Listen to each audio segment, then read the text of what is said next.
Hello and welcome. It's Kerry here along with Dr. Anthony Chaffee, and today we're hoping to tackle some of the most common carnivore diet myths and arguments against it in the hopes of giving you a clearer understanding, help you navigate these questions. A lot of times, arguments that prevent people from ever starting carnivore, myself included. It was one of the hardest decisions I ever had to make. Kind of went against everything I was ever told nutrition wise. I thought I was going to die of a heart attack. But I learned that many of those fears I had were completely unfounded when I had the facts and I had the truth. And once I had that, I was able to completely transform my life. So the goal of today's video is to help share those truths and the facts and answer some of these more difficult carnivore arguments. So before we start, I just wanted to sincerely thank Dr. Anthony Chaffee for being so generous with his time and for sharing his truths about the carnivore diet, because sincerely, I get choked up talking about this, but I never would have started carnivore if it wasn't for Dr. Chaffee and the other good doctors out there sharing the truth and answering these hard questions. And I'm on day 118 now. It's completely changed my life. It's changed the life of my daughters, my wife, my mother, so many people in my family, but it's completely transformed my life. And I really honestly don't think I would have started if I didn't have doctors like Dr. Anthony Chaffee sharing these truths and helping us overcome these arguments against carnivore, things that we've been told our entire life. So sincerely, thank you very much, Dr. Chaffee. And if you wouldn't mind, could you please introduce yourself? Even though Yeah, probably well, knows you already, but just in case. yeah. Well, look, you're very welcome. I'm really glad that my videos have helped, and that I'm sure that everyone else is very happy about that as well. That's sort of why we've done this. We've seen that this really has helped us. This has helped our families. This has helped our friends. This has helped our patients and the people around us. And it's something that we just really couldn't keep bottled up. We needed to tell as many people as we could so that they could experience this as well and take back their health. So for those who don't know, my name is Dr. Anthony Chaffee. I'm an American medical doctor. I currently live in Australia, and I'm a neurosurgical resident, or registrar as they call it here. And I've been studying nutrition and how that's diet, nutrition, how that's affect health and chronic disease and athletic performance for around the last 25 years. And at a university and postgraduate and professional level, and I've been applying that to myself and as well as my patients. And I found that this is one of the strongest tools in preventative medicine and reversing all these chronic issues, which make up 90% of the illnesses that we treat now as a mainstay of modern medicine, which didn't exist. That just simply did not exist in anywhere near the numbers that we're seeing them now before the 20th century. So that's something that I really hope that we can get back to, that level of chronic disease that we were seeing, in the 1800s and before. We had other problems, but we didn't have those problems. And, a lot of those other problems that we would have had in the 1800s, we have the modern medicine that we do have would absolutely amply cover those sorts of things very well. So as long as we can get rid of the chronic disease, I think we'll be in very good stead. So that's what I'm trying to do with the podcast and getting the word out. Thank you, Dr. Chaffee. And for those of you who don't know me, I'm Kerry from Homestead How. I started carnivore 118 days ago. I was pretty fired up this morning. I weighed myself, Dr. Chaffee, and I'm in the 160s club. Nice. When I started at my not when I started carnivore, but at my heaviest, I did a little bit of keto. I was 262. I'm currently 8 pounds shy of being down 100 pounds from my heaviest. But like I've said before, the weight loss is obviously great, but I've overcome clinical depression, arthritis, IBS, sleep apnea. I don't snore anymore. I can honestly say these last 118 days have been the best days of my life. I feel like I'm living like in a natural state, like a proper state that humans should be living in. And I didn't know what that was before. So it's completely changed my life. It's my purpose and my mission in life now is to share this with other people on YouTube. And I'm putting together a carnivore diet documentary. And so if people want to participate in that, it's carnivoredietmovie.com. It's completely crowdfunded. I'm really fired up about this as well, because we just purchased our cinema grade camera that is required from Netflix and some of the big streaming services. You got to have a top of the line cinema grade camera. I have that now, and it's due in only in large part because of people generously donating. This is all being crowdfunded, and I put a lot of my own money into it. But we're already starting to film it, and generously, Dr. Chaffee, I asked him on our earlier episode if he'd like to participate, and he said yes, which is very exciting. So I'm looking forward to sharing this word with more people via the Carnivore Diet documentary. I guess the only other thing I wanted to say real quick was Dr. Chaffee and I did a video like this. It was about 1 week ago, and it's really resonating with people. You did a heck of a job, Dr. Chaffee. It was great. If people want to watch that, I left a link below. Anyone that's from my channel that isn't familiar with Dr. Chaffee, I don't know what you've been doing, but I left a link to his YouTube in my description below and his Instagram, and I highly encourage you to check out his YouTube channel. It's just doing some amazing stuff over there. So the idea behind this video is I had a lot of people submit on my community tab. I said, what are your biggest arguments against carnivore? What prevented you from starting carnivore? What do your friends, families, doctors say to you? And you're like, oh, geez, that makes me kind of scared about doing carnivore. And we've got some really good ones here. We had some good ones last week, but there's a lot that we missed, and then a lot of new ones came in. So I think we're going to start out with some of the more popular ones that people asked. And then please post a comment, put a big Q or question by it. And I guess we're trying to focus a little bit more, maybe not so much on carnivore questions, but if you have a specific argument or something that held you up from doing carnivore, if you could post that as a comment, that would be great. So here's the first one. Are you ready, Dr. Chaffee, to jump into some of these carnivore diet myths? Yeah, sounds good. All right, here we go. The first one is, sure, you'll feel great on carnivore, eliminating processed junk, until 10 years from now when your arteries are clogged and you die of a heart attack. I've heard this one myself many times. Well, I mean, it's fair enough, right? If we're going on the premise that saturated fat and cholesterol or dietary cholesterol affect heart disease, then certainly that should be something that you're worried about. I certainly agree that you can have a very big disparity in how you feel just getting rid of some of the worst things that you could eat and getting more towards what you should eat. The fact of the matter is we are not herbivores. We're not even really omnivores. We require meat. We do not require plants at all. We can completely subsist and sustain on meat alone. And so how are we omnivores? Why do we need to eat plants? We don't need to eat plants. We could eat plants, but a lion could eat plants as well. Cats are obligate carnivores, and yet they can get up to 60% of their calories from carbohydrates. So does that make them omnivores just because they can eat another source of food? No. I mean, they require meat, and they do much better on meat. So do we, right? And so why would our evolved diet, why would our biologically appropriate diet, why would our design diet be something that's just going to kill us in 10 years? That doesn't make any sense. And when you look at all of these different populations throughout antiquity, they were thriving. They weren't just surviving, they were thriving. You look at the fossil record before the agricultural revolution, people were on average, literally, there was a line.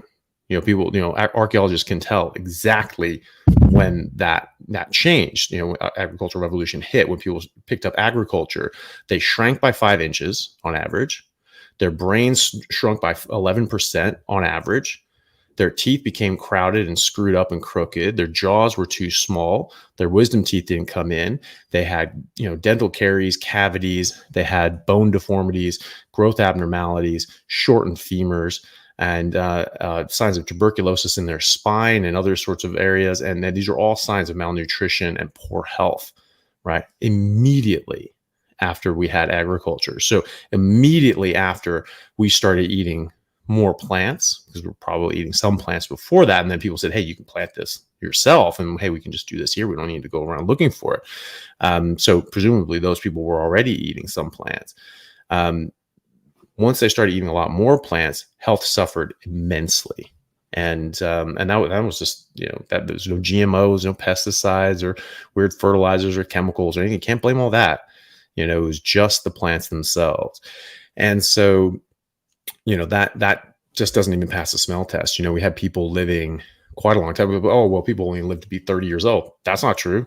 That's not true at all. That's average life expectancy from birth. First of all, you have no idea what people were living to in the Ice Age. How would you know?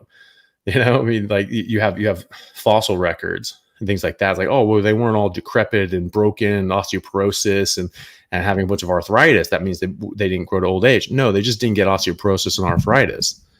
What animal does?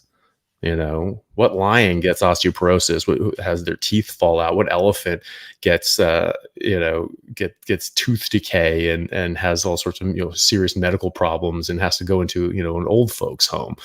They just live, and then they die. They're at quite good health, active elderly adults, until they just run out of time and they just sort of keel over at that point. They're not dying slowly over decades of chronic disease and illness, right? And look at animals in the zoo, right? They live longer than they do in the wild because their life isn't as rough, right? And so, but they're not getting all these chronic diseases. They're not getting, dementia and Alzheimer's and having their teeth fall out and rot and their bones decay and all these sorts of things. None of that happens. None of that happens at all. We're the only animal species on Earth, apart from domesticated pets, that are fed something they're not supposed to eat either, that get these sorts of chronic diseases and debilitation and degeneration as they age. So, just right off the bat, we're like, why would eating meat cause any of these problems, which never existed in the numbers they're found in now, previously when we've been eating this way? In the 1800s, we ate more meat on average than we do now. No heart disease. Dr. Osler was the first professor of medicine at Johns Hopkins, one of the most famous medical professors ever, and teachers and authors. And I have his textbook from the 1800s, late 1800s, that was my great grandfather's, and when he was a doctor, probably a medical student, and he had said, like, in his entire career, spanning 2 decades before he became a professor, he said that he saw maybe 6 cases of angina, depending on the part of the world you're in. And so that's just painful, sort of tightness, chest pain, not necessarily heart disease, but just that sort of chest pain. No heart attacks. Never saw a heart attack, not one, in his entire career, right? And then in the 1920s, 1930s, all of a sudden heart disease is the number 1 killer in America, right? Unheard of before that. In 1910s or so, 1910 or so, was the first case of an autopsy confirmed case of someone who died from a myocardial infarction, from a clot in the heart clogging the arteries, and died from that. And confirmed on autopsy. The guy wrote it up and published it. People didn't believe him. They said that's bullshit. We've never seen that before. You're making it up. It's something else. You're just misinterpreting what you're seeing. Blood coagulates and congeals after they're dead. That's what you're seeing. Something like that. 10 years later, there was a number more of them, and they're like, ooh, okay. They didn't take it seriously for a decade until they started seeing more and more of these. And like, ooh, okay, that guy actually may not have been full of crap. 10 years after that, it's the number 1 killer in America. What happened, right? Well, if you look at our meat consumption was going down, actually. And it actually troughed right at when heart disease started really climbing up and became the number 1 killer in America. At the lowest point, we were eating the least amount of meat, and heart disease started spiking up exponentially. Unheard of a decade ago, now the number 1 killer, right? And so in the 1800s, when you're looking at, there was actually quite a lot. In the early 1800s, we actually eating a lot more meat than we even do now, right? And basically the most amount of meat that we've eaten in the last 200 years was in the early 1800s. Slowly sort of came down. Absolutely no heart disease. None. They just didn't notice it. Bullshit. You are making an assumption that is absolutely not borne out by the evidence that we have. Copious medical records. We have copious journal articles. You made your name by discovering a new disease, like that guy who did the autopsy in the early 1900s. He was the first one to do it. That guy's name is always going to be as the first person to describe that in America, right? Everyone was clamoring to show this stuff. This was just a major killer. People were doing autopsies. People were doing dissections. They would have seen this. There are other sort of cardiac related death, not myocardial infarction, right?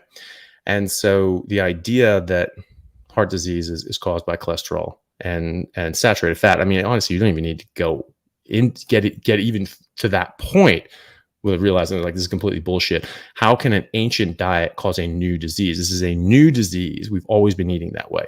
How is that? How is that the thing? It's something new that came in, like processed foods, seed oils, refined sugars, things like that. These ingredients that have never existed before. So, in fact, no. You feel better because this is how we're designed to eat. Saturated fat does not cause heart disease. End of story. Dietary cholesterol doesn't even really contribute to our serum cholesterol. You make most of it, right? And you only absorb what you need. Your body's very good at that. So, if you eat something that has a lot of cholesterol, you just don't absorb the cholesterol that your body doesn't want. Body's very selective on that. And the Journal of the American College of Cardiology published in 2020, massive literature review looking at, all the top studies, randomized controlled trials, meta-analyses of various trials, looking at all the highest level evidence to do with saturated fat and heart disease. And they found that there was no association between saturated fat intake and heart disease. But they found an inverse relationship between saturated fat and stroke rate. So the more saturated fat people were eating, the lower their risk of stroke, which is part of the cardiovascular disease complex, right? And the less saturated fat they're eating, the more higher risk of stroke they had. And there's tons of studies. There was a study, recent study that looked at nearly 12 million people, one of the largest studies that's ever been done, and found that the higher your LDL cholesterol, the longer you lived, and the less likely you were to die of all-cause mortality, the lower your risk of all-cause mortality was. There's sort of a U-shaped curve. So on the as you got lower, actually more people died. Your all-cause mortality went up, and as you sort of went up, that went down. And then in the big extremes of LDL cholesterol, it went up a little bit, but not that much. And what that could be is, familial hypercholesterolemia. These people have a slight increase in death, but that has been shown to not be because of the cholesterol level, but because that there are some of these people, more of these than the rest of the population, that have familial hypercholesterolemia, that also have clotting disorders and are hypercoagulable. So they're more likely to clot. And that's what a heart attack is, right? You get a little bit of damage, clots off, and you block off the blood supply. Same with strokes, a lot of different strokes. There's different kinds of strokes. And so when you pair those out and you separate out the ones who have that genetic abnormality and ones who just have hyper high cholesterol, the ones with super high cholesterol, no increased risk, none above baseline of the population. So that's likely what that is. You have this group of people with with congenitally massive cholesterol. Some of them are predisposed to clotting more. Some of those will die more, but it's not even all that much more. After you get above the age of 50, it's even. So this idea that it's just a ticking time bomb is nonsense. But it's a fair question though, because that's something that we've been hammered with for decades now. But it's just flat out untrue. And I'll just end with this. This is not just untrue. This was not just false. It was fraudulent. The Journal of the American Medical Association published in 2016 actual internal memos from the sugar companies back in the 50s and 60s, detailing how they were paying off 3 Harvard professors to falsify data and publish fraudulent studies to make it appear as if cholesterol caused heart disease when it was really sugar. And one of those professors was named head of the USDA, and it was he who authored and published the 1977 USDA declaration stating that cholesterol caused heart disease, and or at least was associated with it. And so that was the recommendation: stop eating fat and cholesterol, stop eating meat, stop eating eggs, start eating heart healthy, low fat grains, vegetables, fruits.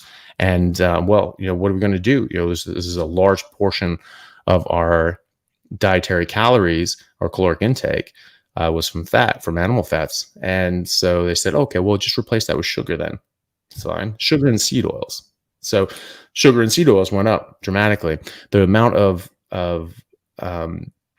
seed oils that we consumed in America from the 1970s, and this is Pew Institute research, they showed that, and using USDA numbers, showed that they over tripled the amount of, we over tripled the amount of seed oils that we consumed since the 1970s to today, and over tripled the amount of high fructose corn syrup from the 1970s to today. Now, we slightly came off on cane sugar. That went down a bit, but we replaced it and then a lot more with high fructose corn syrup. So the amount of sugar that we ate, went up quite a lot. It sort of petered out and sort of come down a bit in recent decades, but it did go up significantly from the 1970s, and the seed oils are still on the rise.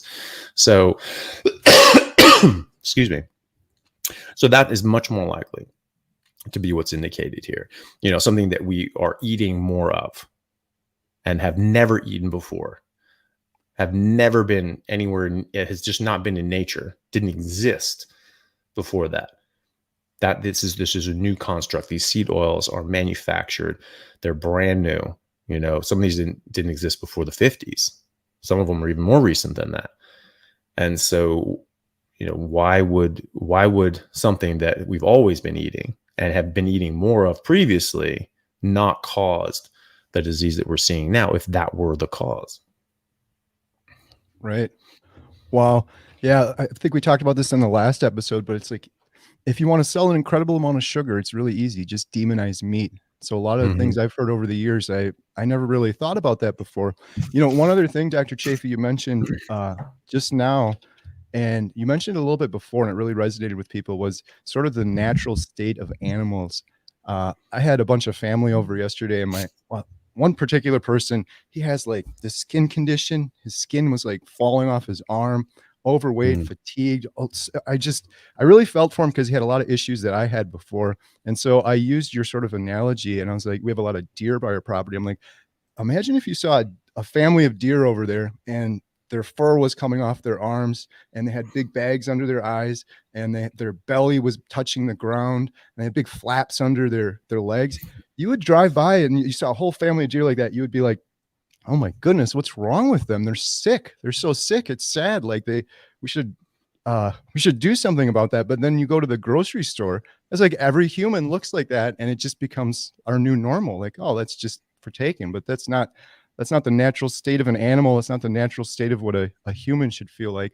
I think that's one thing that's tough about being a human and kind of overcoming some of these carnivore arguments is we're so set in our current time, and things just slowly become normal. But some of the things you're referencing from 1800s and stuff like that, if you look back, is really abnormal what we're doing right now. People keep telling me carnivore diet, oh, that's a fad diet. I'm like, no, the way people are eating now is a fad diet when you compare it to all time of what people have been eating. So we'll look at the definition of a fad diet, right? Fad diet is, it's highly restrictive. You're cutting out major food groups, something that's just sort of flash in the pan. It's not going to be there because it's not healthy, right? It's not something that can be perpetuated, right? No one says that about a vegan diet or a vegetarian diet. And you cut out meat, something we've been eating forever. It has never been argued in any serious format that humans are anything but apex predators, right? Top of the food chain. Now, some of these strange people are saying like, oh no, actually, we're vegans, we're just like orangutans, we're frugivores. And we're like, no, that's not what we are. And no serious biologist, zoologist, or anthropologist or paleoanthropologist or any evolutionary biologist has ever said that in any serious context. I have never heard that ever. And speaking with people like Dr. Mickey Van Doren and Professor Bill Schindler, who are PhDs, and Bill Schindler was a now retired professor of paleoanthropology and archaeology at the University of Maryland. No one is arguing that we were vegan, that we were vegetarians and frugivores and things like that. No one at all. And so this is just propaganda, really. So what is a fad diet? Okay, something that's very restrictive. You're cutting out whole food groups, all that sort of stuff. Okay, so no one's saying that about a vegetarian diet. They're saying, oh, that's great, it's going to save the planet, it's so good for you. Well, no, it's not. Note all of those. And why is that not a fad diet? And what is fad like of eating what we're designed to eat biologically. How is that a fad diet? How is that a flash in the pan? How is that something that's just come out of nowhere? That's what we've been eating always. That's the norm. Eating vegetables is new, very new, in fact. We really weren't doing it in much in large amounts since before about 8,000 years ago with the agricultural revolution, the earliest example of agriculture. And so before that, maybe some gathering, things like that. But predominantly when we had megafauna, access to megafauna, we just ate meat. And so maybe we knew which plants to eat, but we ate meat. So how is that a fad? How is what we were designed to eat a fad? And, cutting out food groups, who's cutting out food groups? I'm eating what we're designed to eat. That is food. Food is species specific, right? A food to look at koalas. They're only eating eucalyptus. They're cutting out entire food groups. That's a fad. Eucalyptus is a fad, right? That's ridiculous, right? Animals eat very specific things in the wild. We don't, and we are suffering for it. And this is why you have signs that, nature preserves and zoos and parks to say, do not feed the animals. They need to eat a specific diet. They get very sick if they eat outside of that. We do too. And we get the same things they do. They get all these chronic diseases. And you ask a zookeeper, like, hey, would you give them kibble? You give them dog food? You give them all this, and they just look at you in horror. Like, God, no. You give animals that, they'll get human diseases. How? What do you mean? They're catching it from us? No, they're getting it from the food. The food is causing the harm, and we're eating that stupid food too. You eat outside of your species specific diet, you're going to get problems. Your body's going to break down in ways that you wouldn't expect and wouldn't want. So how is that a fad? How is eating the only thing that is verifiable food to our species, the only perfect food to our species? How is that a fad? That doesn't make any damn sense. That is someone who doesn't know what they're talking about, really. Right. All right, here we go with another one. I'd love to do carnivore, but who the heck can afford steak or meat? I'm not rich. I've had this comment many times. What normal person can afford to buy steak every day? Well, you don't need to buy steak every day. Ground beef is really cheap. Chicken's cheap. Eggs are cheap. Well, they used to be anyway. I don't know if they calmed back down. I think there's like all those memes about like buying like houses with rack of eggs or something like that. But no, there are cheaper options. I mean, you don't have to. It's not a ribeye diet. It's a meat diet, right? So ground beef is very cheap, and in fact, if you look and compare per pound, steak is actually cheaper per pound than spinach or lettuce. These things are not inexpensive, and they weigh nothing. You get a head of lettuce, it weighs 2 ounces and it's $5, right? Okay, well, do that another 8 times and see where you're at, and then look at the steak and tell me it's expensive, right? And in the steak, you are getting perfect nutrition that you can that will feed you for 24 hours, right? What the hell is 8 heads of lettuce going to do for you, right? Not much. So it actually is, when you break it down, you actually look at it, pasta, rice and things like that. Sure, that's very cheap. That's very cheap per pound, but you're not getting all the nutrients you need. It's not optimal nutrition, and you're going to suffer as a result. And what's your health worth? What's your life worth? What are your medical bills worth? What are your medications worth? You can get off of your medications. You can get healthy. You can have a new lease on life. You have mental health, mental clarity, physical health. You'll be able to do things you weren't able to do before. You'll be able to work harder, work better, be more productive, and earn more money, be better in school. Your kids will develop better. They'll be more successful, or at least have the potential to be more successful in their endeavors. And, you really can't put a price on that. It's like that it costs nothing compared to the alternatives, and compared to feeling sick and feeling miserable and wretched. So, you in fact spend less, and you're not doing all the snacks. You're not doing all the Starbucks and the, 3 meals a day and 3 snacks a day. I eat once. I eat a big steak. I'm done for 24 hours. You want to do that with ground beef? That's fine. $3.99 a pound. I eat 2 pounds a day. That's it. Right. $8. I'm out the door. What did you spend on Starbucks yesterday? Right. and that's perfect nutrition for 24 hours. So in fact, if you break it down, it's actually cheaper just with the food, but also you will save so much money and earn more money in the long run than you ever will eating any other way. Yeah. You said it. You can't put a price on it. I kinda mentioned that in my 30-day update video, but if someone were to Mhm. say, "Hey, you can have $1 billion right now and never know about carnivore," people are like, "Oh, that's BS, you're full of it." I wouldn't take it. I would rather do carnivore. My life was so horrible before, and it's Mm, so much drastically better now. I guess the only other thing I wanted to mention too is the lettuce and the spinach too. All that stuff gets wasted so much as well, and it people don't does. account for that price. You buy a head of lettuce and then Mm, it goes bad in the fridge and you throw half of it out. Well, now you just basically paid twice the amount for that lettuce that you didn't even eat half of, so, mm. Yeah, and it was uh gross anyway. yeah, yeah, I Yeah. never ate it and like, "Oh, I feel great now." That filled me Yeah. up. I'm doing the same thing Yeah. as you, by the way. Lion diet for 30 days, one big steak. The energy, it's unbelievable. We had a bunch of people over yesterday, and they're like, "You just eat one time?" I was like, "Yeah, 23 hours, I'm not eating anything." And they're like, "You have all this energy?" I've just been going nonstop. I'm like, "Yeah, Yeah. it's." And time. You have so much time, Yes. I figure I probably have another 6 hours where I'm not thinking about preparing or eating food. You are a I just go. testament. You are a testament to the time. I can't imagine your schedule. You're doing neurosurgery, you're helping people with nutrition, carnivore diet. You've been doing interviews and Q&As. You've been so generous with your time, but that's why I your channel, I think, resonates with a lot of people because you're speaking the truth, but you're practicing what you preach. And I was like, it's amazing that we're talking right now with the schedule that you keep doing neurosurgery and then all of this on top of it. So much Well extra time.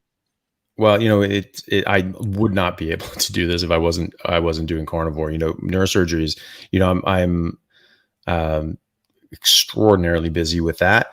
At the moment, I have a bit lighter schedule, so that's great, but it's still busy. I'm still, I still fill up all my time, all my free time that I'm not in the hospital or in my clinic, with other sort of projects. But when I am really ramping up, I mean, sometimes you can go anywhere from 90 hours a week to 135. That was the longest I've done, was 135 hours in a week, and obviously that's the whole week, and then you're into Like, the is that all next of it? week. Let me do the math quick. I think that's like the whole week. Yeah. Well, that was the thing, was I did 2 on calls during the week, and then 48-hour shift over the weekend and into the Monday, worked a 14-hour shift, so it was 62 hours straight. you know, and that was the thing. I was working basically every single day, and at the hospital, and so you're at least 6 days a week, and then if you're on call the whole weekend, it's always busy as hell. It's if nothing else, you're just getting hammered with phone calls, but quite often you're going in doing multiple visits to see patients at one or many hospitals, and possibly doing surgery all night and the next day, and then rounding on 60 patients, and trying to see everyone. You don't have a team. You normally have 10 people throughout the week all doing things. It's just you and one other guy who's there till noon, and then it's just you, and it's very busy, and there'd be a lot of very sick people and getting slammed with calls. And then in what little time I had outside of that, I was on the weekends that I wasn't on call working all the time, I would do some private work in clinics, trying to see people in a functional medicine aspect, and try, because I was able to talk to people about diet and lifestyle, and improving their health and getting them off medications as opposed to just damage control. Someone came in, they fell off a ladder and they cracked their head, and they just need surgery, or they just have a big tumor or spinal injury or something like that. They just need surgery. They need help. And so it was really nice. And so I was 7 days a week, every week. And then in the evenings, if I wasn't on call, I was doing this sort of stuff. So it was basically every waking hour of the day, I'm doing stuff. And it was fine. I was really enjoying it. It was hard. It was a lot of work. I was very tired most of the time, but it was extremely rewarding. And if it wasn't worth it, I wouldn't have done it. But I because I was doing a carnivore diet, it was absolutely something that I could do. Whereas like my intern year, that hellish hours. I mean, I was doing 100 hours a week easily. It was quite often doing 115, 120 hours a week. back to back, week after week after week after week. And I hated it. It was the longest year of my life. I've been in Australia now for 4 years. It's just flown by that fast. It's absolutely crazy how fast it's gone. And so I absolutely would not have been able to do this if I wasn't eating this way. No chance in hell, because I've done similar things when I wasn't on this, when I was 10 years younger, and hated it. It was absolutely awful. That's the thing too. I've been telling people, I think it's true. I feel like I'm getting 3 times the amount of work done I was before, but I'm also Mhm. enjoying it too. My mood is great. It's not like, oh, this is a big challenge. So, all right, here's another Mhm. question. My trusted doctor disagrees with the carnivore diet and recommends eating healthier and in moderation. Wants me to start statins.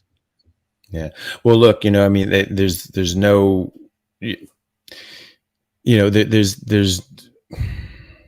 there's no major issue with that. You know what I mean? Because that's what the doctor's been taught. This is very new information. It's actually very old information that we've known for freaking hundreds of years, thousands of years, but it was been papered over. And so this has been, for the last 40 years, we've been told to eat, differently than we've always eaten our entire life, and expect it to go back to how we've been, throughout our existence before. It makes no sense. But, that's just what they're taught. They're taught that, meat and fat are bad. Fair enough. You can't really fault them for that. But, what you can do is you can just say, well, this is something I want to do. I would like your help. I'd like you to work with me. This is something I'm looking at, and I actually think it would be healthy for me. And I think I do want to try this, and I would like your help with it. But if, you don't want to help me, that's fine. I'll do it on my own. You are the boss. Doctor works for you, right? And so, if they say, no, you can't do this and the other, like, you can say no. Like, it is your choice. It is your body. You absolutely don't have to do anything. This is the thing with medicine. We talk about compliance. It's like, you want to recommend something for your patients. It's a matter of, how do you convince them to get on your plan, and make them comply and do it. Because a lot of patients just be like, I don't agree with that. I'm not going to do that. I think that's dumb. Or it's not something that I want in my life. So, you can just tell them, you just say, hey, look, this is something that I've looked into a lot. I'd love for you to take a look at this stuff too.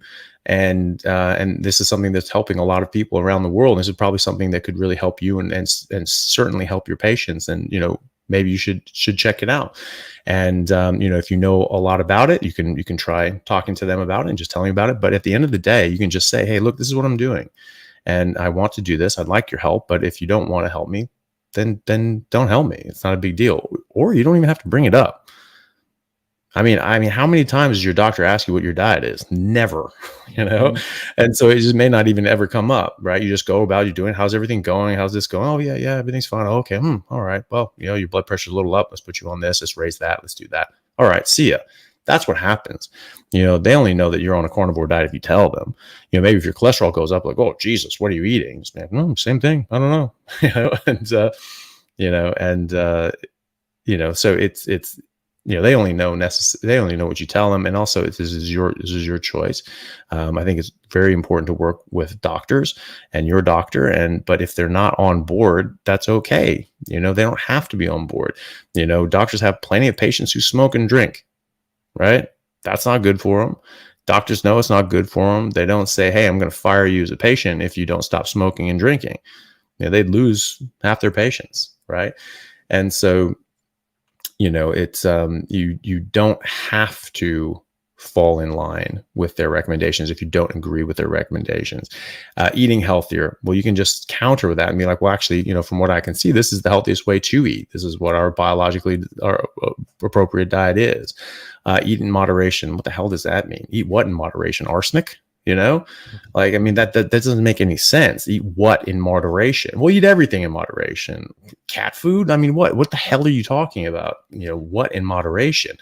And so, the idea that you can just eat anything and eat dirt in moderation, Coca-Cola in moderation, what the hell does that mean?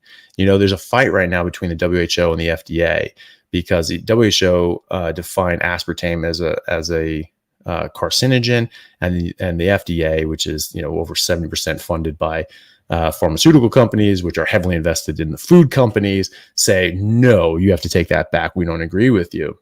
I wonder why. Not that WHO isn't compromised either, because they are. And so they're saying, well, these studies that they're looking at, we have these problems with them, and we think that it's still safe and wouldn't cause cancer if you drink it below a certain amount. It's like, okay, well, what below the recommended daily limit? Well, what the hell is the recommended daily limit for aspartame? Who the hell knows that? I've never heard that. No one ever told me. They didn't teach that in medical school. It doesn't say that on the can on the back of a can of Diet Coke, right? So who the hell knows what that is? When people are drinking Diet Coke, I know people that drink diet sodas. They drink like 20, 30 of these things a day, right? So that's probably over that. And then it's just like, oh, if they eat less than a certain amount, then it won't cause cancer. So after it does, like, I mean, what the hell? Like, so this is poison. You're just saying, I just don't have too much of the poison. You'll be fine. Moderate like your poison intake. That's a bad recommendation. Yeah. Yeah. It's insane. And we've done it too. Moderate the amount of poison you're intaking into your body. One of the biggest things that happened to me in carnivore was stopping snoring and sleep apnea. I would stop breathing over and over again. In retrospect, I'm having these carnivore epiphanies, but it's like, I was basically nearly dying multiple times a night because I was just poisoning myself with garbage food and sugar that was causing inflammation. And within a couple of days, it went away. But it's amazing how many people they're literally just kind of slowly poisoning themselves or consuming sugar and having inflammation, and all these health issues, and they just keep doing it. It's crazy. All right, here's another question. The so-called blue zones, where people tend to live the longest, are generally not carnivore, but more plant-based diets. If you want to live to be 100, plant-based is the way to go. Well, so who says that they are plant-based? Some guy who wrote a paper and said so. That's what it was. There's not a study, right? This was like an op-ed. If it was even that rigorous, and they looked at these areas, some of the areas, not all the areas, but some of the areas that have people that live have quite a high life expectancy, and a lot of centenarians, so people that live over 100 years and independent and healthy and moderately healthy. And they said, oh, well, look at them, they eat a lot of plants. Okay, well, first of all, the standard American diet is already 70% plant-based, right? So it's actually the same. I mean, everyone's sort of plant-based now around the world. And so if you look at Sardinia, I mentioned my friend Dr. Bill Schindler. He studies ancient cultures and societies and ways of eating and stone tool making. Like he's an international expert on making stone tools that we were using over the past 2-3 million years, and he can make them and recreate them. He can go walk around, find flint, and make a knife and some arrowheads out of it, like just on the spot, right? And he went to Sardinia. I was speaking to him about this. I'm going to have him on my podcast next week, or I'm going to interview him next week and then have it after that. I was, Elle and I were going to try to go and meet him over in Sardinia. I really wish I was able to go, but I was having visa issues. And so he said that not only so Sardinia is the first blue zone ever identified, right? And in the blue zone study, it said, oh, they're largely plant-based. Well, he went there and he lived with these people, and he studied them. And he said, not only are these guys not plant-based, they're almost exclusively whole animal based. They're like cooking up whole, oxen on, spits and things like that, or whole sheep and lambs on spits. And they're almost completely carnivore. They use like plants as like garnish and seasoning and things like that, but they're just eating a ton of meat. That's the majority of what they're eating is fatty meat, and then some like locally grown wine, and that's it. And these people are extremely healthy and very happy, very family oriented sort of people. That's another thing too. In the Outliers book by Malcolm Gladwell, he looked at a lot of these places too and why they live so long. And that, well, maybe it's genetic, and they go to these different areas and they have those populations come over to America, and they're like, yeah, they don't have the same longevity. And what they found, the difference is that, back home in Europe, where this is sort of a blue zone, there's a strong sense of family and community. There's often 3, even 4 generations of people living in the same household at all times, and if not, their whole families, just down the block, right? So that very, very tight knit unit and community, and he felt that had a large thing to do with this. So then you look at the other blue zone areas. They pick Loma Linda, which they say is the Seventh-day Adventists, and Seventh-day Adventists. They're all vegans. They're all plant-based. That's not true. Some are. Not everyone but I literally just spoke to someone who's in the Seventh-day Adventist church right now, and grew up in the Seventh-day Adventist church. His dad is a member in good standing, and works with them. And he was just like, yeah, we all eat meat. Everyone eats meat. There's maybe 5% of the Seventh-day Adventists who are like these crazy whack job hardcore vegans. That's it. But that is what the church preaches. They say you should be plant-based, you should not eat meat, but like everyone does, and so and a lot of these people are sick and they're overweight and they're unhappy and they're unhealthy. And I've spoken to other ones that said that actually there's a lot of chronic disease and autoimmune issues, especially in the ones who eat a lot of plant-based sort of material. So no, they're not all plant-based. Are they eating more plants in America? Maybe, but what they're really doing is eating less processed food. And also they're not smoking, and they're not drinking, and they're not having caffeine, and they're not having any other stimulus, because these are all against the tenets of the church. And they don't do drugs, and they don't engage in, high risk behavior. Who also does that? The Mormons, who have the exact same increased life expectancy as the Seventh-day Adventists, and have no such dietary restrictions or compulsions. And so, they admit that one.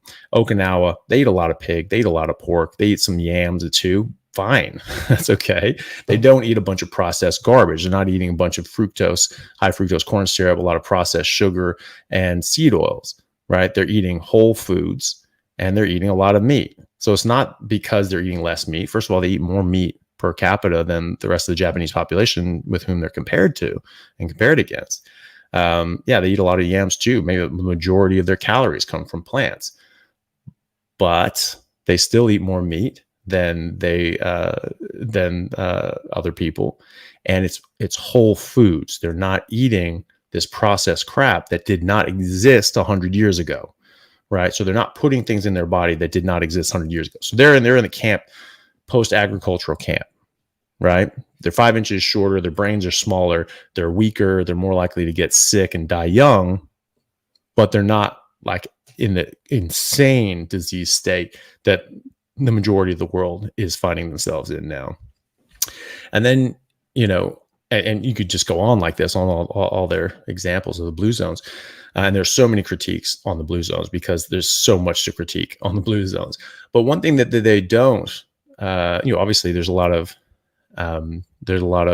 native populations who maybe they have a lower average life expectancy from birth. The Messiah, they say, oh, they only live to 60. No, that's average life expectancy from birth.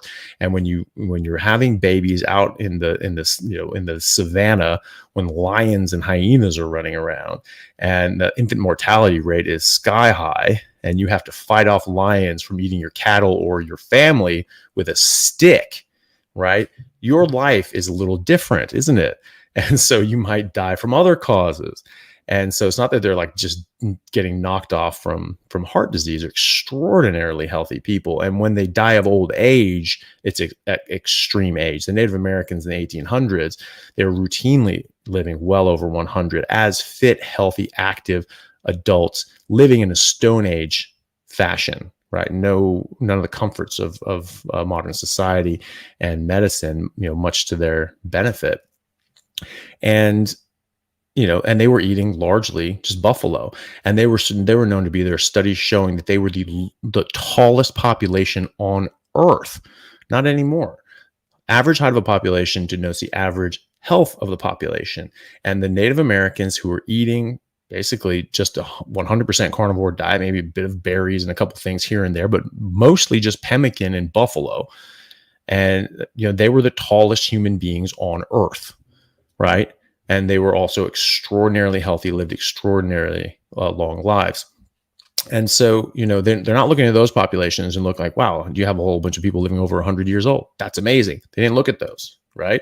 But let's just look at the ones that we have, government issued government issued birth certificates that we trust. And you shouldn't trust it from a lot of countries, but from Hong Kong, I think you can trust them. And Hong Kong has the highest life expectancy from birth of any modern population. Period. And they eat more meat per capita than any other modern population either. So, why wasn't that included in the blue zone? Why wasn't that, why wasn't that looked at as saying, hey, actually, this goes against that? So maybe it's not the plants. Maybe it's something else that they're doing. Maybe it's they have, strong family commitments. Maybe they are just omitting processed foods. And in a lot of places, they're actually eating more meat than the populations around them, and certainly cutting out a lot of processed garbage. I don't even know how much processed garbage Hong Kong is cutting out. It's a major, it's a major metropolitan city. So they have full access to high octane crap as well. And they're eating a lot of meat on top of that. And they live longer than everyone else. So there are a lot of problems with the blue zones, and they're definitely not plant-based. And the people living over 100, it's not because they are not eating meat. It's because they are not eating other crap and living their life in a much better way in other regards. Great. It's so impressive how you have all these facts and figures. I just want to say this real quick. I wish I mentioned this on our other video. There's a link in the description that we did a week ago, but the other video we did wasn't live, and Dr. Chaffee didn't see any of these questions. So he didn't see any of these questions today either. So when he's rattling off these facts and figures and truth, it's pretty impressive. That last video really resonated with people. So there's a link down in the description below. How about we do maybe one more, and then I'll jump over to the comments. And again, lots of new people on here, a whole bunch of people. If you have any arguments against the carnivore diet or reasons that you didn't want to start the carnivore diet, please try to leave those in the comments, maybe a big Q next to them, and we'll tackle some of those next. So here's one more. If the carnivore diet is so good, why are there no peer-reviewed studies to back it up? And are there any legit studies that actually support carnivore? So, depends on the journals you're reading. So there was a study done specifically on modern day Americans who are carnivore, done by Harvard, and it's peer reviewed, and with over 2,000 participants. And people say like, oh well, this is just a survey. People ask questions of it. Like, yeah, that's how nutritional research is done. That's how they do it.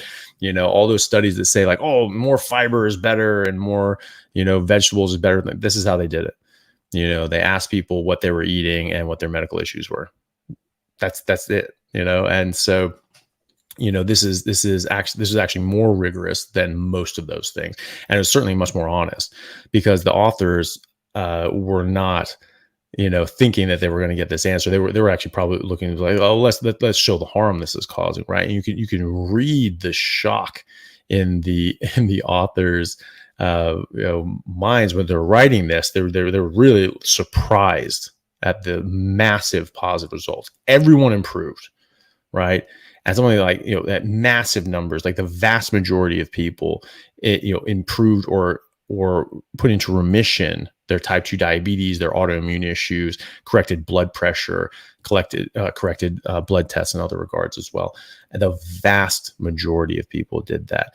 And so, that has already been done. And it's great because that opens the door and gives it some legitimacy, and opens the door to other bigger studies, possibly interventional studies, which I think would be very important. But there are tons and tons of studies that you can glean information off of. First of all, there are thousands of studies now going over decades, actually really 100 years, looking at ketogenic diets and how this helps massively with health. Well, what is a carnivore diet? Carnivore diet is a ketogenic diet. It's a more stringent ketogenic diet. It's not only are you cutting out carbs, you're also cutting out the rest of the plants too, and the fats that you're getting in to raise up your ketones are animal fats. They're not plant oils and seed oils and things like that. So it's just a more whole food, natural, optimally designed ketogenic diet. So there are tons of studies showing you have massive health benefits from ketogenic diets, which a carnivore diet is or should be. And and then other studies showing that just getting rid of seed oils gives a massive boost to health, and maybe even can help reverse a lot of issues and diseases as well. So you can glean a lot of information from that, and then you look at studies, just looking at what humans ate and our biology and our the anthropology and paleoanthropology, and looking, okay, what did humans actually eat? Well, what we've been eating for the past 2 million years is what we're supposed to eat. What lions have been eating for the last 2 million years is what lions are supposed to eat. What koalas have been eating for the last however long they've been eating eucalyptus is what they're supposed to eat, right? So this is what you're biologically designed and adapted to eat. You can't eat something for 2 million years, survive as a species, and thrive as a species if you are not already biologically evolved to it and designed to eat it, or you have then become optimized to it. It just doesn't work like that. That's just not how biology works. And so I've heard this argument from Simon Hill, which I just thought was insane. He's like, oh yeah, well, I'm not arguing that people have been eating meat for 2 million years, but it's probably not optimal. It's probably suboptimal. This thing that we've never eaten before in human history, that's definitely better because some study said so. Like, I just don't care. You don't understand biology from a fundamental level. If we've been eating meat for 2 million years, even if we didn't start out as it being optimal for us, it definitely would have become optimal for us. That's just how biology and evolution work. And so it's a bit preposterous to say that what we've been eating for 2 million years is not what we are designed to eat and what we would be benefited to eat. Can we use plants as medicine? Sure. Can we use it as a crutch to get us through a famine? Absolutely. And we have. And I think that's a serious survival advantage. But that doesn't mean that it's optimal, right? And so it just depends on the journals you're reading. So you need to go to first principles. You need to look at biology, at biochemistry, at organic chemistry, understand botany. That's a big one. Understand how our bodies work, understand what we are designed to eat. And then and then you don't need anything else. I mean, that's really fundamentally what it comes down to. But there are a lot of studies. That's what people say. Well, show me the study that proves this straw man argument that I'm going to put out there right now. It's like, well, that's not how this works.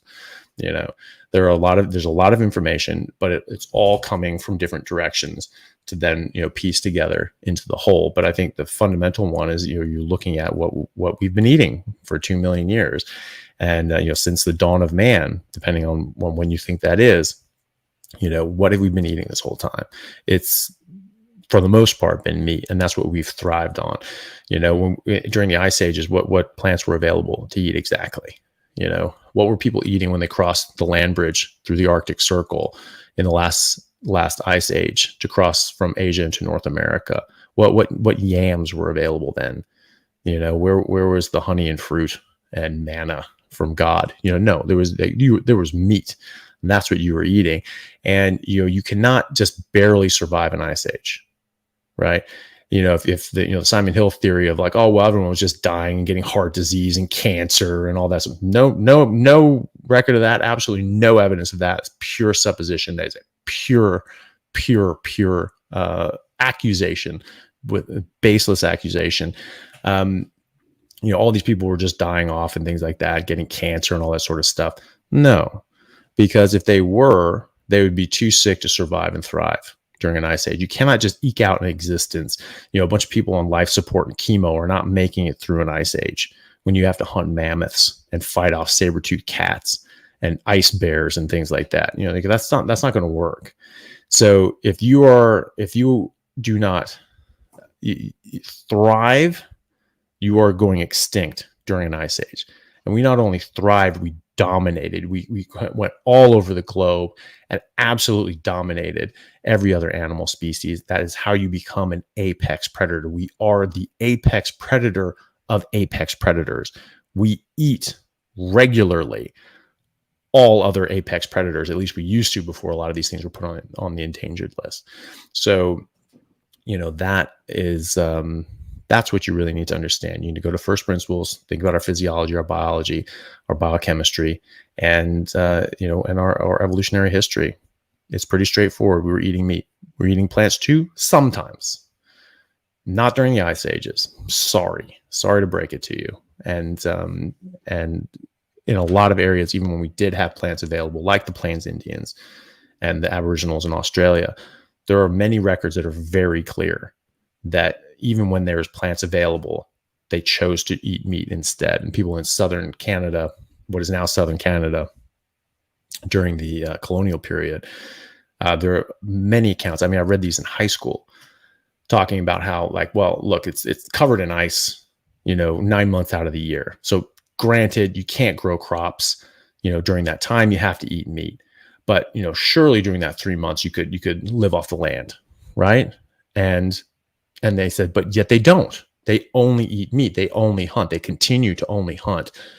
And it just blew these guys' mind. They were like, why would you live like that? That's crazy. Because it's the healthiest way to live. That's why.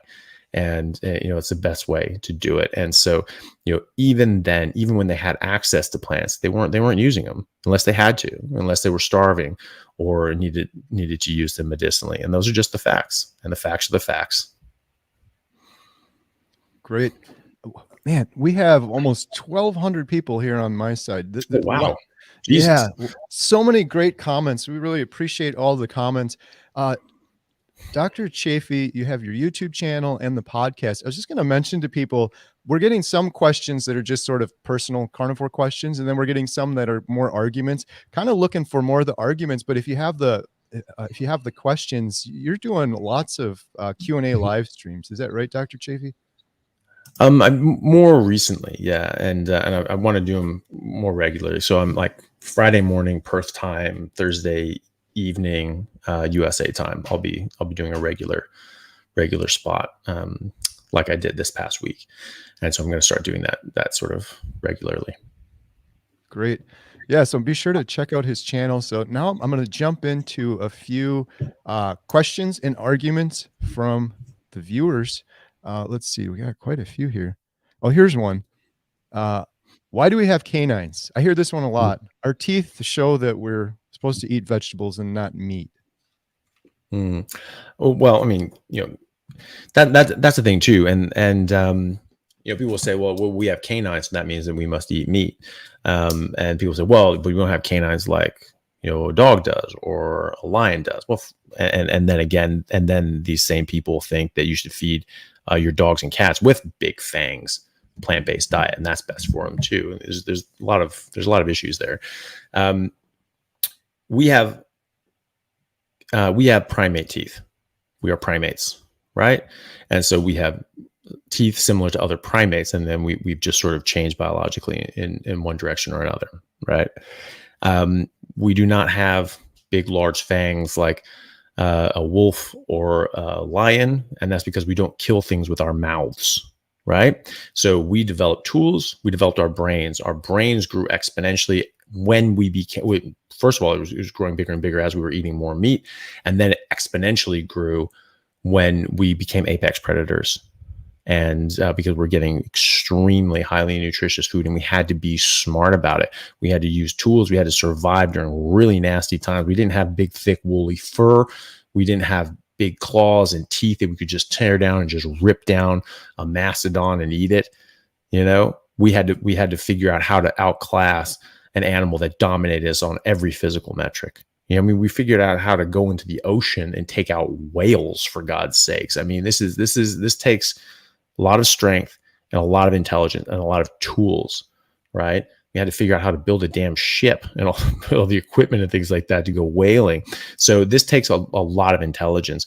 And so it's selected and designed for intelligence as well as strength and as well as size. We got taller, we got stronger, we got smarter, and we developed more tools. And that's why we live in houses and lions don't, because we developed the intelligence to make these tools and tactics to take down these animals, where a lion just needed its physical characteristics. It didn't need to be smart enough to figure out how to do it. It had to be smart enough to be able to know where the food was and how to get it and how to survive, but it didn't need to be so much more intelligent that it had to be able to figure out tricky ways to get around the fact that we don't have big claws and teeth. So we have primate teeth with carnivorous adaptations to our species. So our teeth are smaller than a gorilla's, right? Because, as we're eating softer and softer food, our teeth are getting softer and softer. We're not chewing on sticks all day like a gorilla, right? Gorilla has massive teeth, big old fangs too, big old canines, right? You look at it, you look at a gorilla showing its fangs. It has big fangs. They're herbivores, right? They only eat plants. They'll get some bugs with the plants. They eat their own feces as well, because that's the only way they can get B12, because no, B12 does not come from plants. And it doesn't just come from the bacteria in the dirt. It comes from the bacteria in their colon, but that's past where they can actually absorb B12 in their small intestine. So they have to eat their own feces to then put that back through for another pass and get those nutrients that weren't there the first time, right? Any vegan wants to do that, you can do that. I'm just going to stick with steak, right? Right. And and so we're not chewing on sticks all day. So we have smaller and smaller teeth, smaller and smaller jaws, smaller muscles of mastication, our temporalis muscle, right? In a gorilla, when you look at a gorilla's head, it's a big head. Its brain's tiny. It's small. It's actually the smallest for its size of any primate. Most of that bulk in its head is not skull. It's those chewing muscles.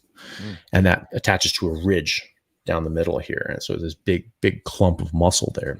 And so we didn't need to do that. We're eating softer and softer food, and all of that stuff is shrinking down, and our digestion changed dramatically as well. But that's the answer for the teeth. If you look at primate teeth, you go to the zoo, sometimes they'll have models up of chimpanzees and gorillas and things like that. You'll see is like this is sort of similar. They're much bigger, and they actually have big pointier fangs and things like that.